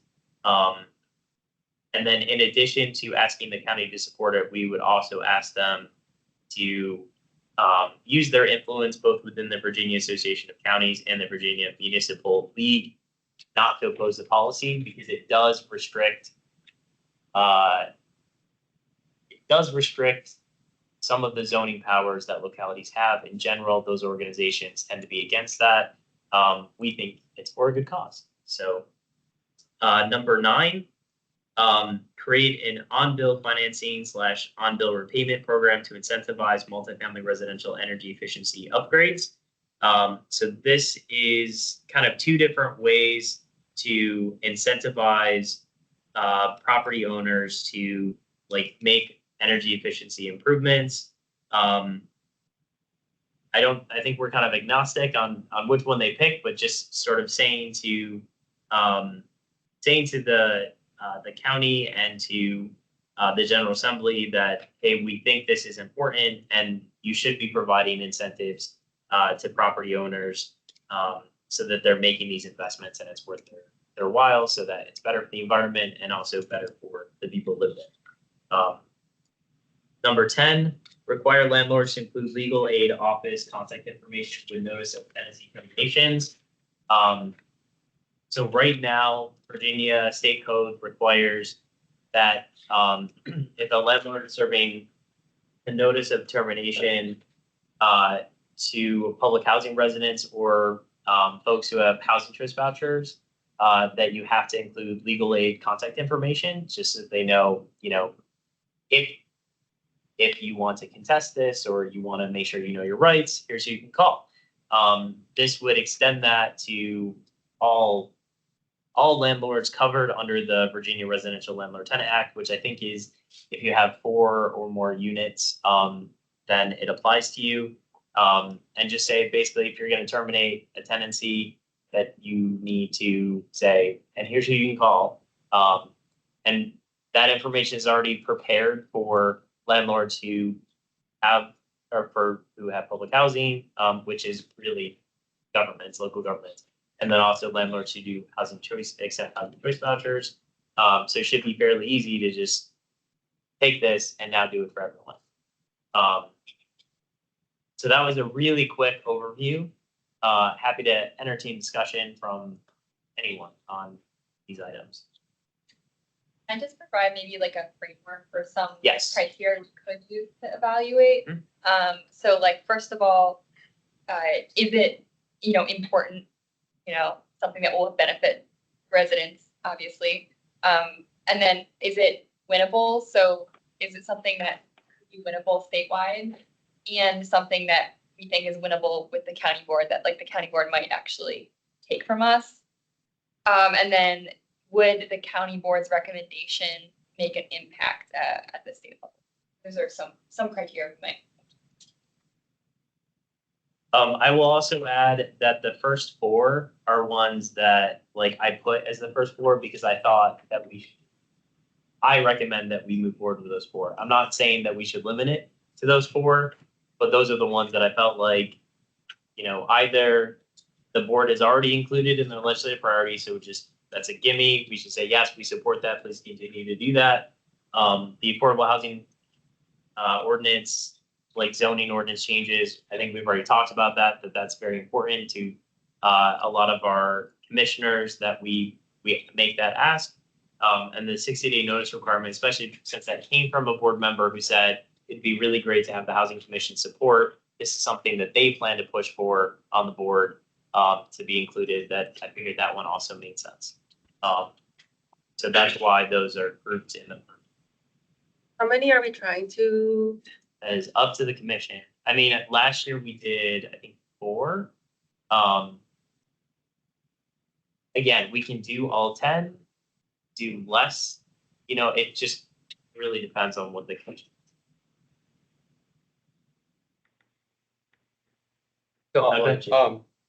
So I just want to comment on number 2, and this is something that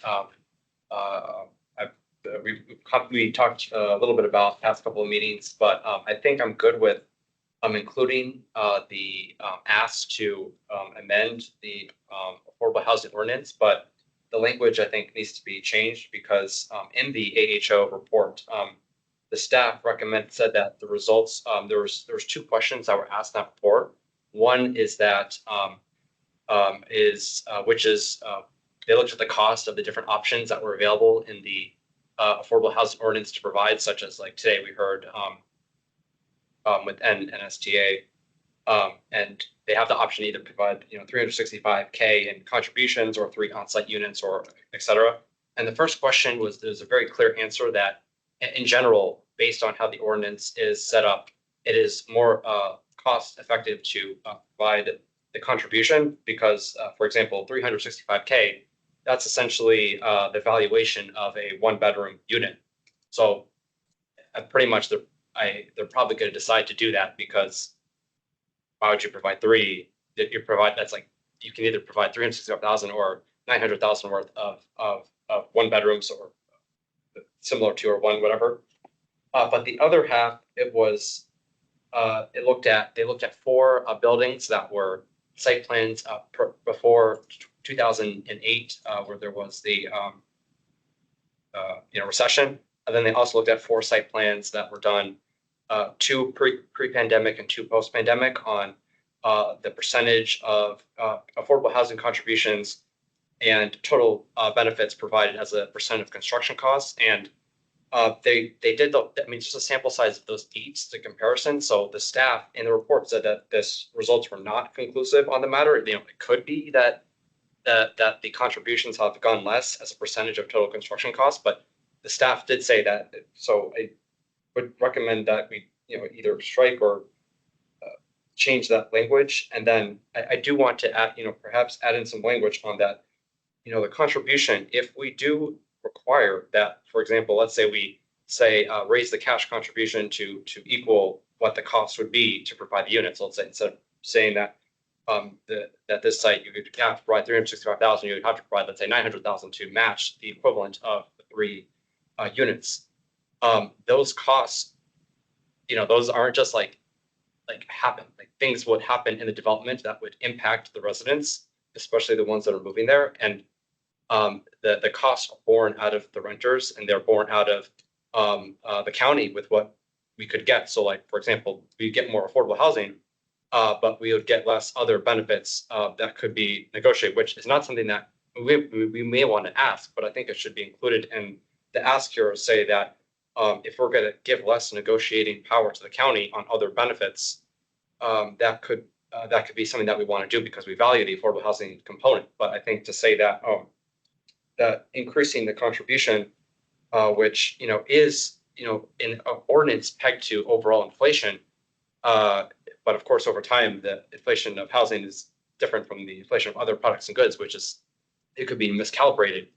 But I think that we should just at least have something here that acknowledges the impact of the costs borne out of this, how they affect renters, how they affect housing production, even though it could be small or large, but to at least include that so that we could craft an ordinance that is up to date with our current costs and realities, but at the same time not really charging new residents with the increasing the cost for them, because of course any cost you add on to the development would require the developer to change the unit count. They could cut different things to make sure to fit the ordinance. So that we need to be cognizant of that, because when you play around with that a lot, development costs, these contributions, affordable housing, anywhere from 1 to 2, 2.5%, 3%, that inflates the value of the housing. So or the cost that it takes to construct this, which is again reflected in the rents and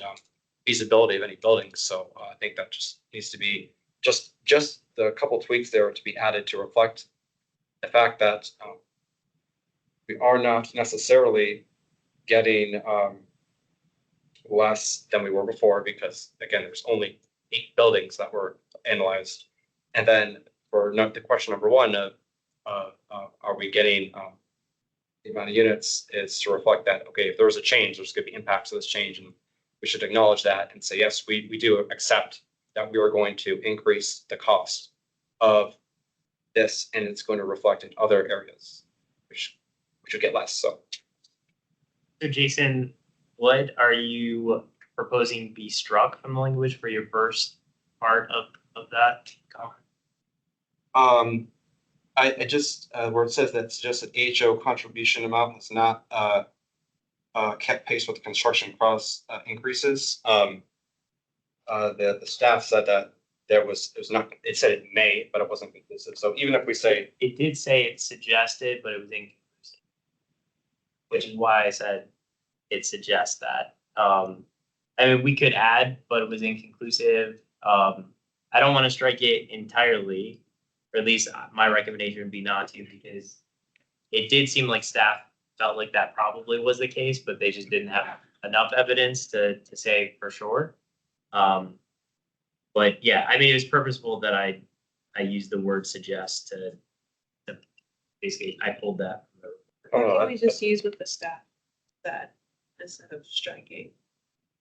Like just adding the inconclusive part. Yeah, it just suggests that it may, but it wasn't. Okay. I mean, that's what was stated. So I'm fine with making that change. And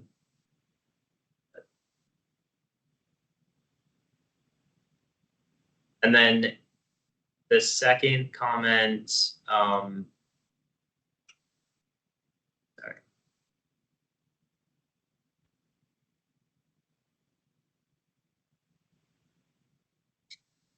And I know we talked about this a little bit during the subcommittee.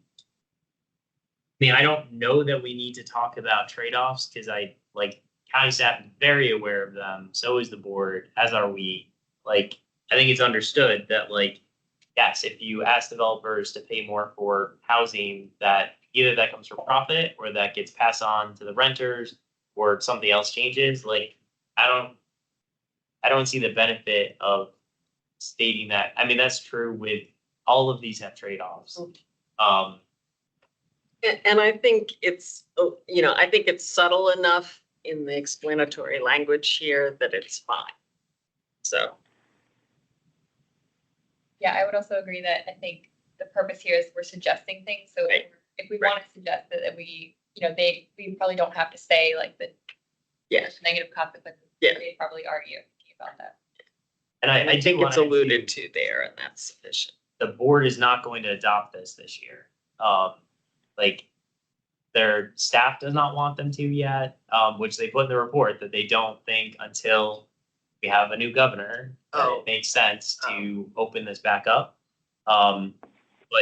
And this is my reason for including this, is to let them know, we think this is important. We want to put it on your radar. And they wouldn't let us do a subcommittee about it. So at the very least, I want to say, hey, we're still acknowledging officially that this is important. We think this is something you should do. I think this is more likely to happen maybe next year. But I'd like to start this conversation with the board formally by saying, hey, the commission has endorsed this. But staff is going to have to do a more thorough review and study to come up with exactly what it is. And they're going to explore all the trade-offs and everything. So that's how I view this. If other people, disagree and don't want to take that approach, but there's no way the board is actually going to include this as part of the priorities, because they're not ready yet to push this forward, and they don't think the political landscape supports that happening for this coming General Assembly session. But your recommendation is for us to include it because we want to continue to say this is high on our priority. Yeah, and I think it's heartily support. What I don't want to happen is that the board waits until we have a new governor, and then they say, oh, okay, we should probably start thinking about how to change the ordinance now. And then maybe 2 years from then, it's ready, and then we're on the tail end of the new governor. And so this is sort of saying, we think this is important. You should start planning for this now. Like start preparing so that when you do think it's time to actually introduce it into the General Assembly, you have a bill that's crafted and ready to go. So that was my thing. Yep. I would just say, the numbering, is that what we're saying, like, number one is what we say is like important, or is it just like the order of things? Okay. It's just the order. I mean, like I said, I grouped 1 through 4 together because I personally felt like those are ones that we should include. And I just figured that would make it easier instead of saying, I think like 7, like 3 and 4 should be, I would just say 1 through 4. Okay. But yeah, these are not meant to denote a particular like prioritization of the priorities. Wondering if we could include more than 4 because, just to allow more I think we should. New ideas, you know, and like, as you mentioned, 2 is probably not going to be effective at all. 1 and 3 and 4 have already been, they already are doing that. Well, 3, not yet. Okay, or they're likely to do those. Yes. So like I would suggest doing at least 2 additional. Well, and I had one question as to whether, like, to me, 10 is sort of a no-brainer. So that, because like, what does it really take to do that? That's like super low-hanging fruit. So like, you want a quick win, just to stick that one in there. So 10 sort of feels like that's a really easy one. So from that perspective, for me. And I talked to a statewide housing advocate about that one, and I had brought it up, said, what do you think about this? And they had said that they had had discussions about that previously, and I was like, how has this not already happened? Because they agreed that it probably would be fairly non-controversial. Landlords probably wouldn't have many issues with it. They said some of the pushback actually came from legal services, legal aid, because they didn't want a flood of people reaching out to them. And I disagree with that approach. I know there's plenty of like nonprofits and public agencies that sort of, we don't want too many people to know about us because then they'll flood us. Yeah. Because as an advocate who tries to advocate for resources for those organizations, you want to have that flood so that you can then say, and so we need this much more money to make sure that they have the people and support to do what they need to do, not just, well, let's make sure only certain people find out about us so that we're not overwhelmed with requests for support. So I don't find that argument persuasive, but I know that is apparently like one of the reasons why this has not happened yet is because legal aid was like, we don't want a flood of people asking for help because they're losing their homes. But legal services, they have like income requirements in order to get their services. So it's. Yeah, and I'm hoping like, and this goes to, because this is something I've talked about in Arlington is like funding, like we have a contract with Legal Services Northern Virginia. We pay for them to have one attorney who handles housing cases and consumer protection cases for Arlington. I think it's like $60,000. And I said, well, why don't we, for another $60,000, get another lawyer who can handle more cases? And generally, the counties come back and said, oh, we don't need that. Like, there's not that much demand, which I don't buy for a second. But I think there's a lot of people who don't know about Legal Services in Northern Virginia and don't go to them. It's not that there's not people being evicted or not people, needing this support and help. I think there's just a lot of people who don't know. And I also recently, someone had reached out to me about a housing issue, and they said they reached out to Legal Services in Northern Virginia, and that they were told, even though they qualified income-wise, that they were only handling eviction cases and no other types of cases in Arlington, which was really frustrating to hear if that's true, because after having the county say, we don't need to provide them with more resources because they can handle all of these like tenant complaints. And it's like, if they're triaging to only handle evictions, that's obviously not true. So that's kind of aside, but I like number 10 as well. The two other things is that I wonder whether number 7, which is the voucher program, is sort of another one where it's not necessarily the year to ask for that, but it's useful to put it on the slate so that it's there poised for next year with the new governor kind of thing. So that's the question for me. On number 9, I sort of feel like that's not going to win in this General Assembly because, well, first of all, I just don't think Virginia is a terribly, that our assembly is not one that supports a whole lot of energy efficiency funding. And maybe we'll get there eventually, but we are a coal state. We still are a coal state. So I just think that one is maybe not one that we're likely to get very much traction on. So we may not want to, I'm a huge supporter of it, but I just don't think we'll get a lot of traction on it. So I don't know if we want to use our chits for that. Appreciate that feedback. I like this faith in housing one.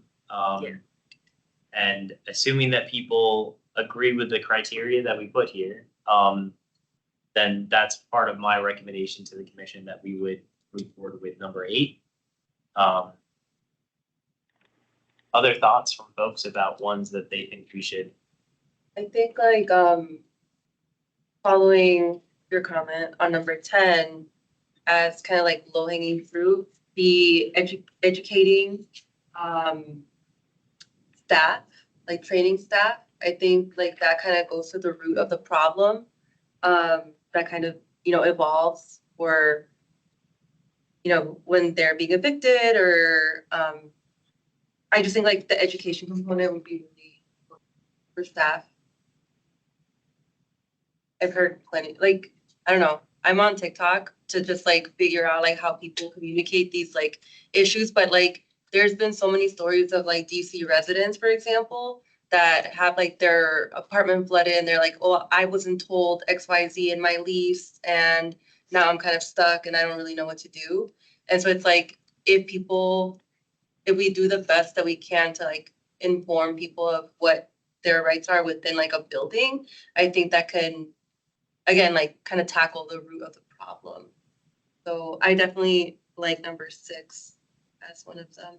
And I think for number 6 too, like it was incredibly frustrating, but I was having a conversation with a tenant, local tenant, who was referred to me, and they were talking about how their unit was flooding, and they have 2 kids, and the landlord came in to address like the water issue, but it kept happening over and over.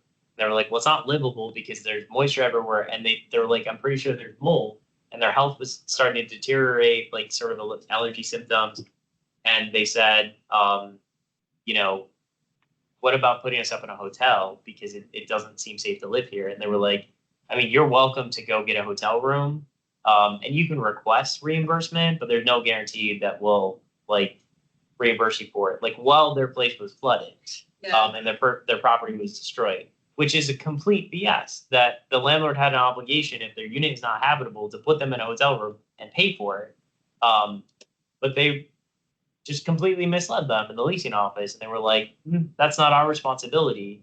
And this person doesn't know, and so they ended up going to the hotel and submitting the reimbursement request. But it's just, I hear that stuff all the time, where you have these just either ill-trained, and I think that is the kind view, that they're just very ignorant people who don't understand the law, and so they just say things that aren't true because they think it benefits their company, but it's incredibly frustrating. And I think it would be harder to do that if they were forced to have training on the Virginia Residential Landlord Tenant Act. Obviously not a panacea, and if they are purposely misleading people, this doesn't prevent that. But I don't know, thoughts from other people on this one? I tend to agree. I mean, like you said in the notes, they're already required to do fair housing training, and that is effective and that has an impact. So, I mean, I think you have people who are in these positions where they're not really aware what the law is, and they're not required to, right? So I think that there are people who, I mean, it's not asking a lot either, because the same companies that provide the fair housing training can very easily provide this type of training.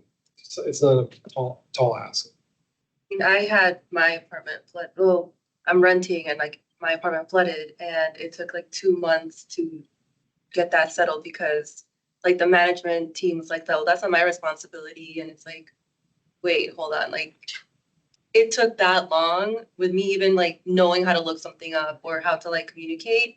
I can't even imagine other people that, they're just like, I just need a place to live. I need to go to work. I need to like take care of my family, and where do I go? So, yeah. Other thoughts on this one? I think it's like a really good policy, and a good point that there is something similar for the other, what was it? Sorry, the fair housing. But I'm just wondering, is there already a bill, or is there a likelihood of this passing? That one, as well as for number 10. I think that's just one criteria if we have to narrow it down. If like, is there a bill already, or is it likely? I don't know a bill for this one, although I do think, just based on previous advocacy efforts on tenant rights bills with the General Assembly, that something like this and number 10, I think, are more likely to pass than some other things. Like the anti-retaliation thing, a version of this did pass over intense landlord opposition. I think things like training, they tend to be more, okay, yeah, we'll take training for our staff, because it doesn't require them to do very much and it's not very expensive. And I think the thing that they seem to hate the most is like being told how to do something, as opposed to, like, oh, take training. But if you're trying to say, like, I don't know, if they view like the the strong arm of government coming in and forcing them to do something a certain way, they tend to get quite offended. I think a lot of multifamily like apartment owners tend to be like more conservative and libertarian in their viewpoints. And I could see something like this be like, okay, that's palatable, but that is just my intuition. And I will say also, I was only submitted number 9, and I think, first of all, I don't think it's just multifamily. I know I might have Okay, said so that it's initially, but I looked up, there was a bill in 2015, and it was just general, so it could be single family. That being said, I do realize that this is the Housing Commission, and this, may not be as one of our biggest, the climate aspect might not be our biggest focus. So I would accept it. We don't want to do that. Although Okay. I hope that But we can strike the multifamily if that was just a misprint on my part or a misunderstanding of it. You want to strike the multifamily? Yeah, sure. I guess it's also, I mean, all of these, I don't know how to say this. Like, I need boundaries, because if you don't give me boundaries, I'm gonna tell you submit all 10 of them. Yeah. And so it's like everybody's gonna have an opinion on like what is like palatable, right? Like, I think I strongly recommended like last year. But this year, because 2 of them potentially are ones that are already on the legislative priorities for the county, I think we don't include those in our minds as ones that we're asking for, because they're going to look at those and be like, oh yeah, we're already doing that. Great. Okay. They're in alignment with us. So I would say that we're really looking at 8 as opposed to 10. so which one did you say not to consider in our minds? 1 and 4, because they're already part of the legislative priorities for the county board. And so you're recommending that we send 4. No, So that's the thing, right? Because it's like, if it's up to us and we want to say like, send all of I them. mean, if the commission wants to send 10, we can send 10. It is up to all of us. Why? Yeah. Why not? We don't lose anything. The ones you actually want to talk. But they're all have their. Yes, I think that is the risk. If we send 10, I like 10 is a lot. Favorite child. Like in the past, we've been successful with 1.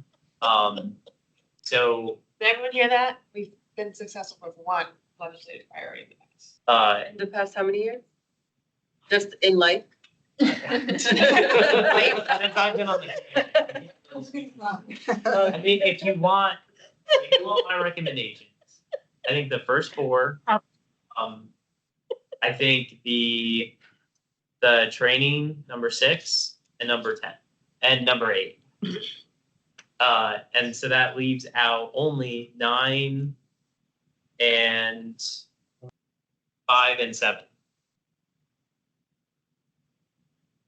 So should we just go around and do a vote on each of these? Or what do we? I mean, we can have each person say which ones they think are the highest priority and go from there. But again, it's like, it is not up to me. It is up to the commission as a whole to decide what we want to do. I have no more authority to set the number that we send than anyone else. Maybe we can vote on who wants to have them all sent, and who wants to water them down. Should we just go around and each person say like, all right, this is the number of priorities I want, and these are the priorities I want, like quickly? I'll find this.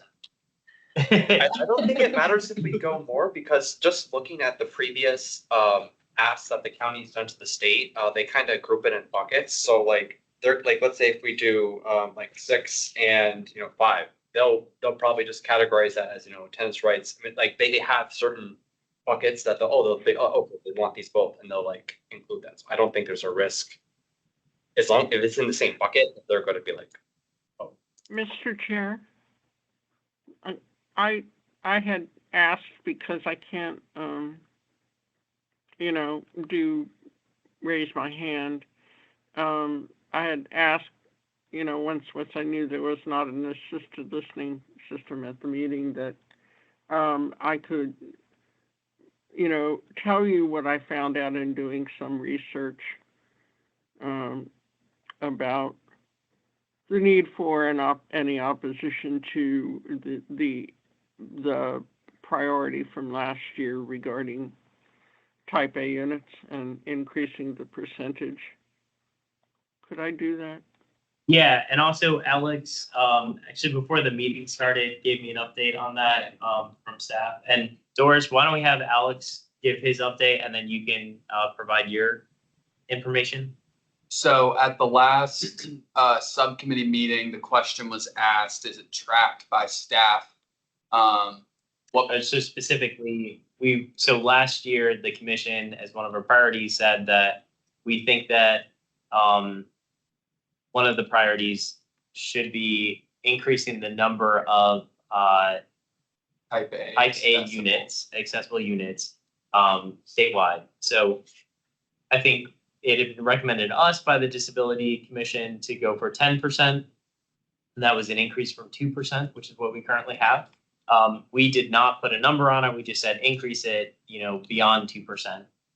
Some of the pushback that I had heard was we have accessible units that are vacant because people don't necessarily want to rent them or they're not going to people who need them.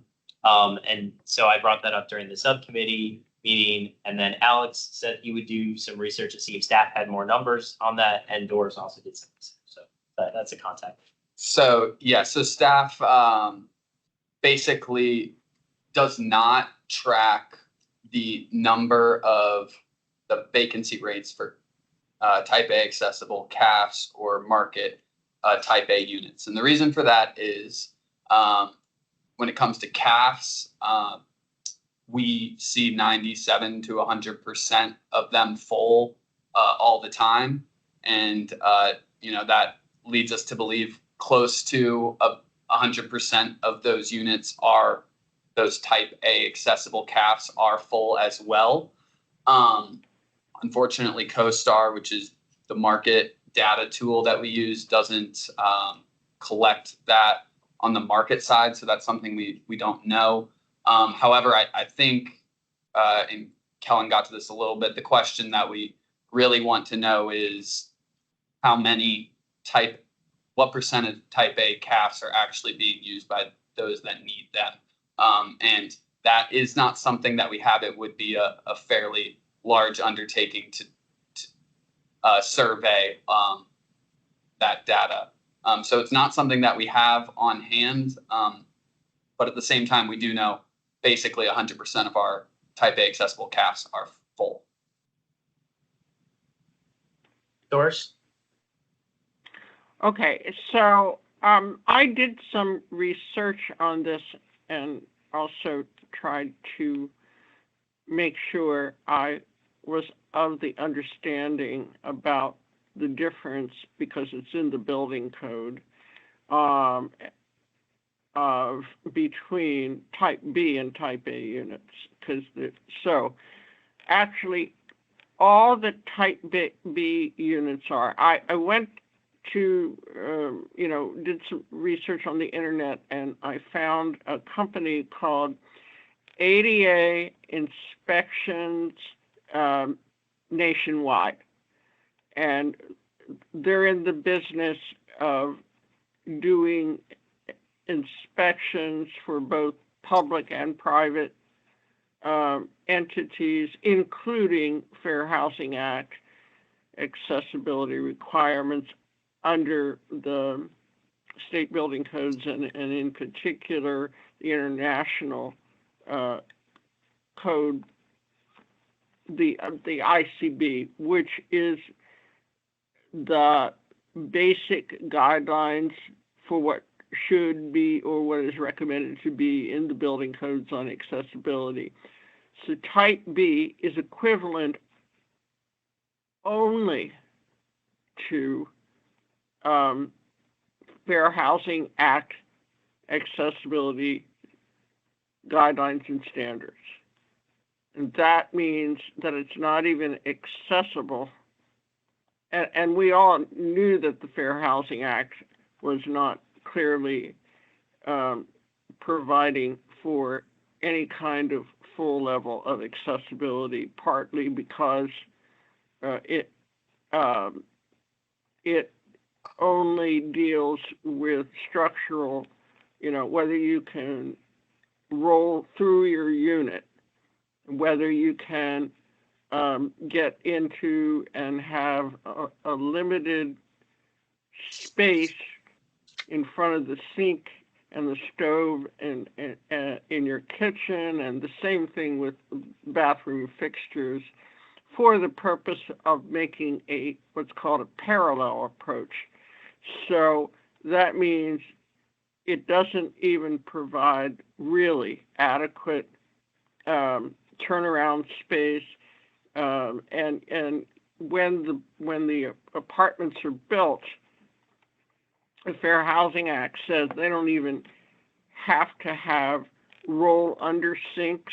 They just need to have it designed so that later on, when the tenant is in there or a new owner is in there and needs the unit, then they make you pay for that change that allows you to roll under and really use the sink. So I'm just giving you a couple of examples, and there's not enough turnaround space. And so the type A units make it fully accessible, whether they have roll-in showers or not. The type A's fill in that gap between adaptable under the Fair Housing Act amendments and truly accessible. And there are several other federal statutes that then utilize a design that is required under Section 504 when there's federal funding of federally assisted complex,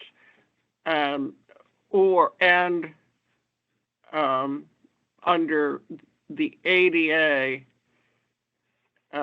mostly for publicly owned and operated units, using the federal accessibility code, which is far more generous in terms of space. So the point being that the type A units are in the IBC, the International Building Code, and that's what's used in the main by the states to adopt their state building codes, and that's where the requirement for 2% is. But the gentleman made clear to me that it's completely up to the states whether they want to enhance that percentage of the units and increase to make up for the fact that we only have about 1% nationwide of units at all economic levels that are accessible. So I was sitting here thinking about, having read the priorities, all of which I think are good, and I think that the Disability Commission would support and work for. So I would like to propose, and then I want to mention about the demand and the availability. It is and always has been my understanding that what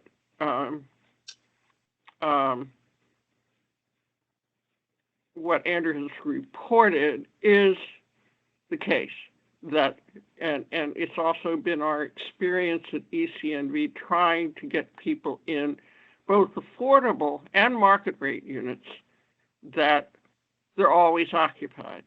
And only the fair housing, excuse me, I'm saying this wrong, the Section 504 units and those programs under the consolidated plan do require, if you're getting federal money, that the landlord, if an applicant comes and one of those units are occupied, that the applicant go to have a provision in the lease that when a unit becomes available, if somebody who doesn't need an accessible unit is occupying one of those type A units, that they do need to agree that when a vacancy comes available in the type of unit that they need, that they will exchange that so that the applicant for the who really has the need for the accessible unit can take the unit. So what I'm proposing is one of two things, if you're willing, is to add back in as a priority that should legislation be introduced, in other words, if the disability community can find a patron, that would, direct the state agency to increase the number of type A's that we ask the county board to support it, and or to support and advocate that the Disability Commission and the Housing Commission, the legislative commissions, work together, do a study under the JLARC to explore these issues, including the claim by the developers that these units sit vacant. And the last thing I'll say about this, that's another fact that I was reminded of when I was doing my research, is that the Virginia Housing had developed a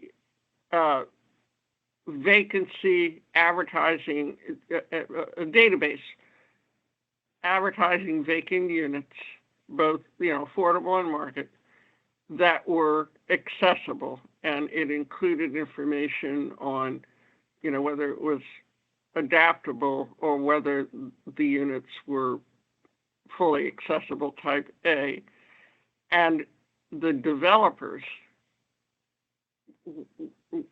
but only voluntarily, were encouraged to list them so that there was one spot for everybody in the state who had a disability and a need for an accessible unit to come to that and see what's available and apply for it, since often people just don't know about where they are. So that's that adds to me that because when I was on the Affordable Housing Master Plan task force,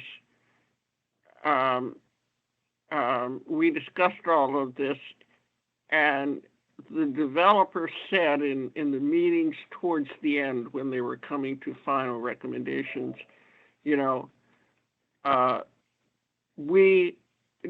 said two things. The reason we don't like them is because they take up more space, and we want to have more units in our buildings that we can rent and sell. But if you tell us to do it, if you tell us to have 10% of the units that are fully accessible, then we're going to do it. If we're getting money for CAFs and or for redevelopments and stuff. So that's what I bring to you tonight, to either do it in the form of supporting a bill if it's introduced,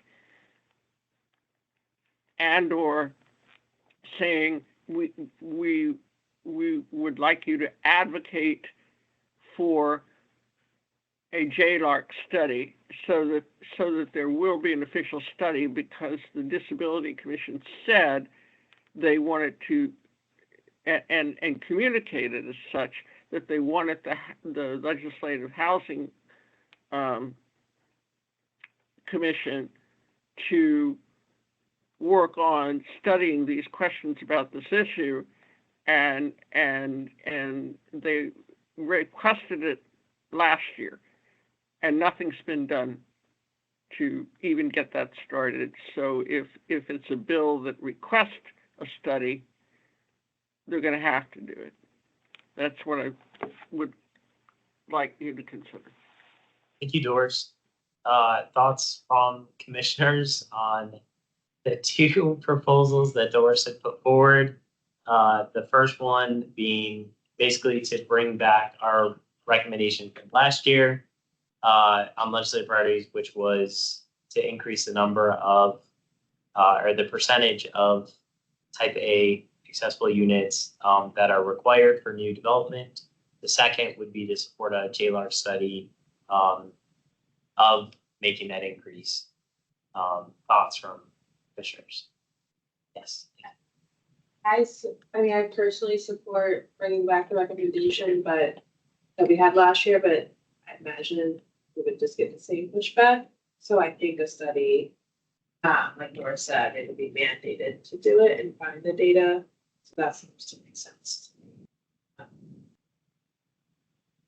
And we can take this to our legislators because the vice chair, she was the chair, but this year she's the vice chair of the Disability Commission is Barbara Favola, and Patrick Hope is on a member of that commission, and they have been for some time.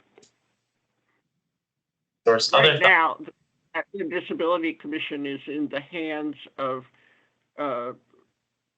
for the moment, of the House, because they have a majority, and so it flipped from being the Senate and the Senate staff who were in charge of that and doing those studies to, on the House side at least, it's flipped to House staff. So, it would be helpful to have the pressure, and we're working on trying to get this as a priority. In Alexandria the Alexandria Disability Commission has agreed that it's their priorities, and your Arlington Disability Advisory Commission has already conveyed that this is one of our priorities. Thanks, Doris. So, Elizabeth? We'll Yeah, work with you. like we have 15 minutes left on our meeting, and Yeah, that's all I have to say. I don't know if today we're like deciding on how we have to. I don't know how, I would assume sorry guys, I didn't make it to the last two meetings, but the first one that we had, there was like a lot of the brainstorming and putting together language. I don't know if we would be able to do that today. I may have missed it, sorry again.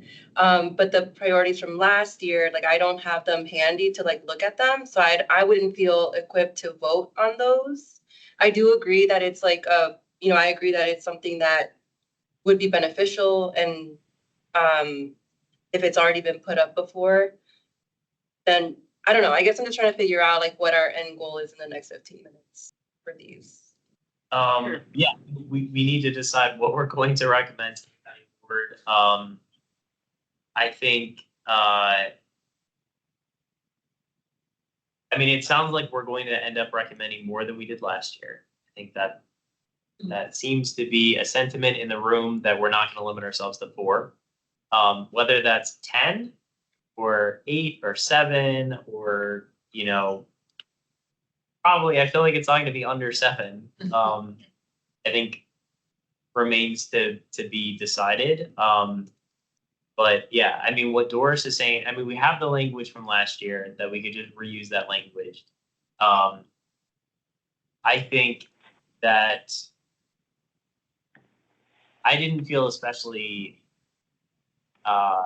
successful in my conversations with board members and the legislative liaison in pushing that one forward, or effective. And I feel like in part, that's because I knew kind of what we had written and I wasn't able to provide a whole lot of other information beyond that. I don't know how the Disability Commission, which I think had the same recommendation, how their experience was. That's not necessarily a reason not to move forward with it. But yeah, I mean,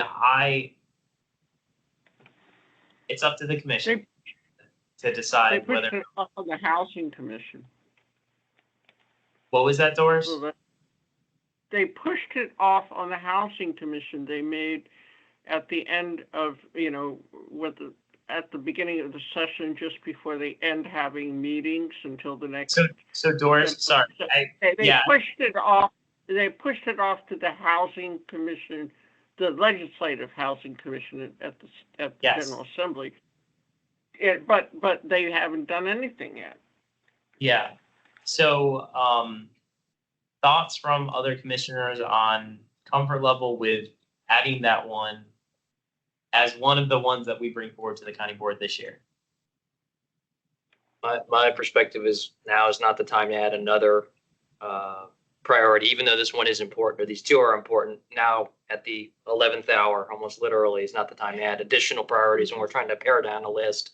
So my perspective is maybe we can table it and do something else with those recommendations at another time, but table it for now. I agree. Okay.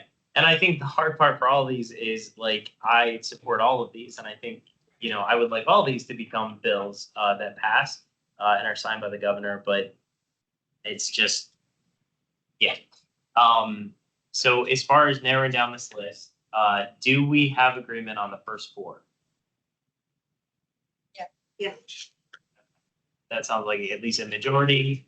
When it comes to number 5, who thinks that number 5 is something that should be included in our legislative priorities? You said no, right? For number 5? Because you said you wanted first 4 and then 60. Yeah, I mean, I think number 5 is super important. I just don't think the board is going to adopt it because they have not shown much interest in the area of anti-retaliation in every time, conversation I've ever brought it up to them. So yeah, I'm fine. it was a bill that the county board has not expressed interest in. But also like. Well, then the list would get very small because Well, that's Governor wants to veto. But like, I mean. Okay, so 6, yes. I'm fine dropping it. Okay, so it sounds like 5, we're not gonna include. Number 6, Yes, that's a. okay, number 7. I'd say hold until a better. Yep, agreed. Better, yes. If you can hold that one, Yes.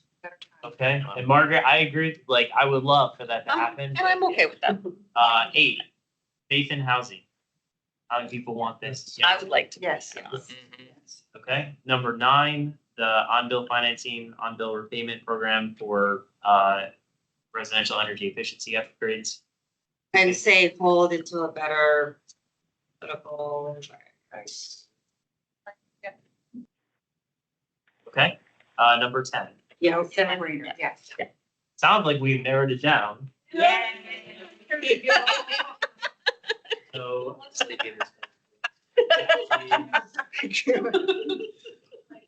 Desperation does wonderful things. So we have 1, 2, 3, 4, 6. Yep. 8. 8 and 10. Yes. That means that we are not doing 3 of them, right?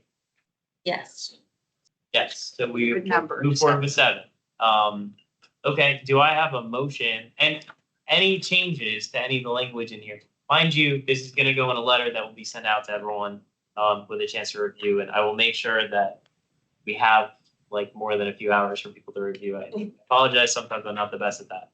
And we do have 2 or 3 weeks, I think. I was before just we have to looking get at into that. I think it's. Yeah, I think it's September 30th or 20th. Pretty soon. Okay, do I? Oh, any Sorry, changes? yeah, Yep. so I don't know if I want to necessarily request a change, but just for the record, I don't personally agree with the them on the faith in housing, the idea that there would have to be a public engagement process rather than by right. I think I'm afraid it might be it. And by right would just make it easier to actually build. That being said, I think we had discussed it, and it sounded like some other people did want that, so I'd be willing to compromise that. Yeah, we don't include it. So you want Be some sort it's a public, Yeah. other thoughts, public? Yeah, Okay. I think. And I personally, like, if the bill passed with just by right, like, I would still support it, I do think it's important, but I would prefer the public process of some sort. Okay, sounds like we have general agreement on that. Okay, do I have any other changes? Motion to accept. Yeah, so we have Jason's change on adding the language about sort of inconclusive findings on the construction costs. Okay, do I have a motion? Motion to accept that list of legislative priorities. The 7 legislative priorities? Yes. Which includes number 1, 2, 3, 6, 8, and 10? 4. And Four. You missed 4. 1, And 2, 3, 4, yes. Yes. 6, 8, and 10. Yes. Okay, do I have a second? Okay, we have 3 seconds. Whoever else. There we go. Okay, and let's do a roll call vote. Commissioner Macbeth says yes. Commissioner Rubalcava, Yes. Commissioner Surface, Yes. Commissioner Wenger, Yes. Commissioner Lennick, Yes. Commissioner Schwartz, Yes. Commissioner McGilvray, Yes. Commissioner Blake, Commissioner Heminger, Yes. Commissioner Escobar, Yes. Commissioner Ross, Yes. Commissioner Montgomery. Yes. Great, it passes unanimously. Thank you all. And also I want to thank Nikki. I want to thank like the whole subcommittee because this was a lot of effort. I know people like Jason had a ton of Slides. proposals and information and slides that he put together. And just yes, got the fire chief and reached out to the county attorney's office to get a legal opinion from us. That's amazing. Shout out to Jason. So the work that went into this, I think, is very commendable, and the broader list That's awesome. of the 23 or 24 items that Alex had sent out earlier. I would encourage people to take a look at those for like future ones.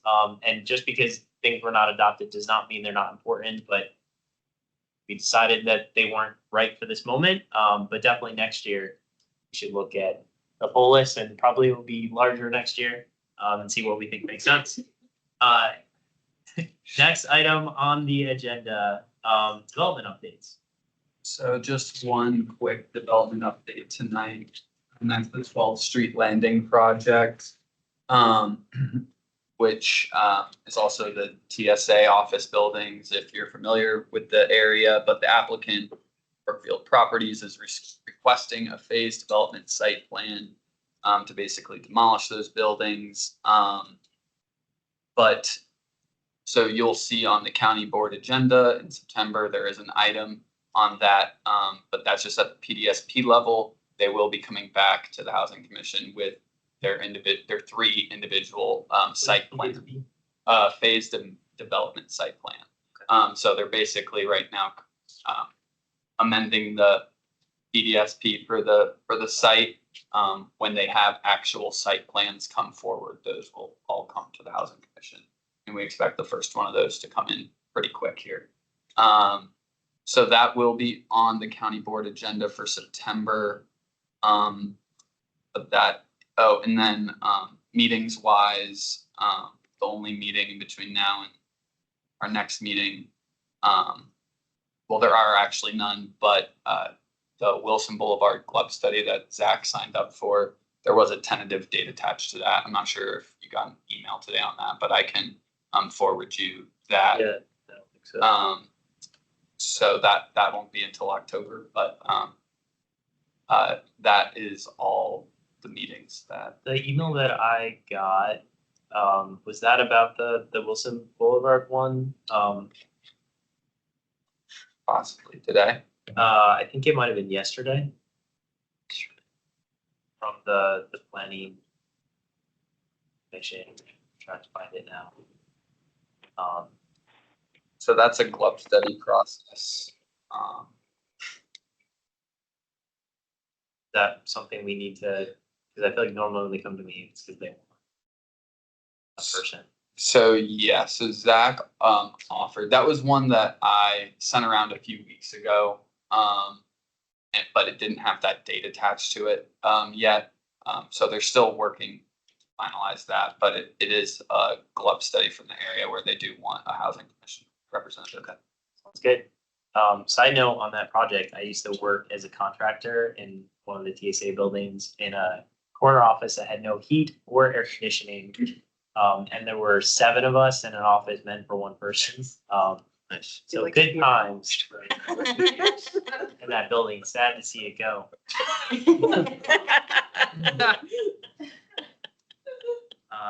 Okay. Any questions about development updates? Cool. I did want to provide an opportunity before we get into the subcommittee and liaison reports for 2 folks to make announcements. Do I want to start with Mike Heminger? Oh man, I was hoping I got to go after Commissioner Rubalcaba. Hey everyone, I just wanted to step in. I know I've been virtual a lot, but I got promoted at my job and got a once in a lifetime opportunity. So I moved to Manhattan. Oh my gosh. Right, yeah, big change for sure. Moved to Manhattan in the last couple weeks. And I'm on my phone currently because tomorrow's my birthday, but I come from a Latino household and we celebrate at midnight. So of course, all my friends and all my family are waiting for me to get off this call so that we can get out and about. But I just wanted to say, just a couple parting words before I officially leave the commission, and take them or leave them, but just some learnings along the way. I think many of us joined the commission to really make a difference, and I think that's been a central theme of my advocacy over the last 4 years. And I just want to challenge all of you to kind of continue to keep that as a top priority. Sometimes it doesn't really feel like you're making a difference, but you really are. And I think in the last 4 years, there's been many points where I've been extremely frustrated, but when I look at where Arlington County is from a housing perspective relative to where we were 4 years ago, there actually has been meaningful change in the county, and a lot of that has, initiated from folks right on this commission. So, I want to encourage you to swim as upstream as you can. A lot of times, when projects come before the Housing Commission, they're often being heard at the county board, in 2 days, and so the opportunity to really make a meaningful difference is hard sometimes. So try to swim as far upstream as you can. Never lose sight of the fact that there's so many people that simply cannot be in these type of meetings. They can't reach out for the help that they actually need. They're focused on surviving, and they're counting on folks like you and I to try to hold the line as best we can. Never underestimate the influence that you have with developers and staff. Keep pushing for the very best version of equity. Again, you don't always see it in real time, but I do believe that when we, create a little bit of healthy tension and we kind of push back a little bit, it is noticed. And I think conversations do happen, and sometimes breakthroughs happen as a result. And so never lose sight of that. As long as it's taken, and I just wanted to reiterate, as long as it has taken over these last 4 years to see change, I do still believe change is possible. So I wrote down that government is designed to work for the people, by the people, and of the people.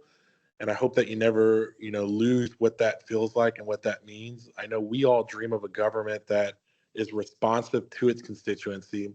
And that's the role that we play in helping government get as close to that vision as possible. So it's really been an honor to serve, and I'm sad that I didn't get to meet a lot of the newcomers, but I'm always just a phone call away. I'm going to be in Arlington very often, very frequently, and would love to grab coffee or lunch with you all. So Sarah, over to you.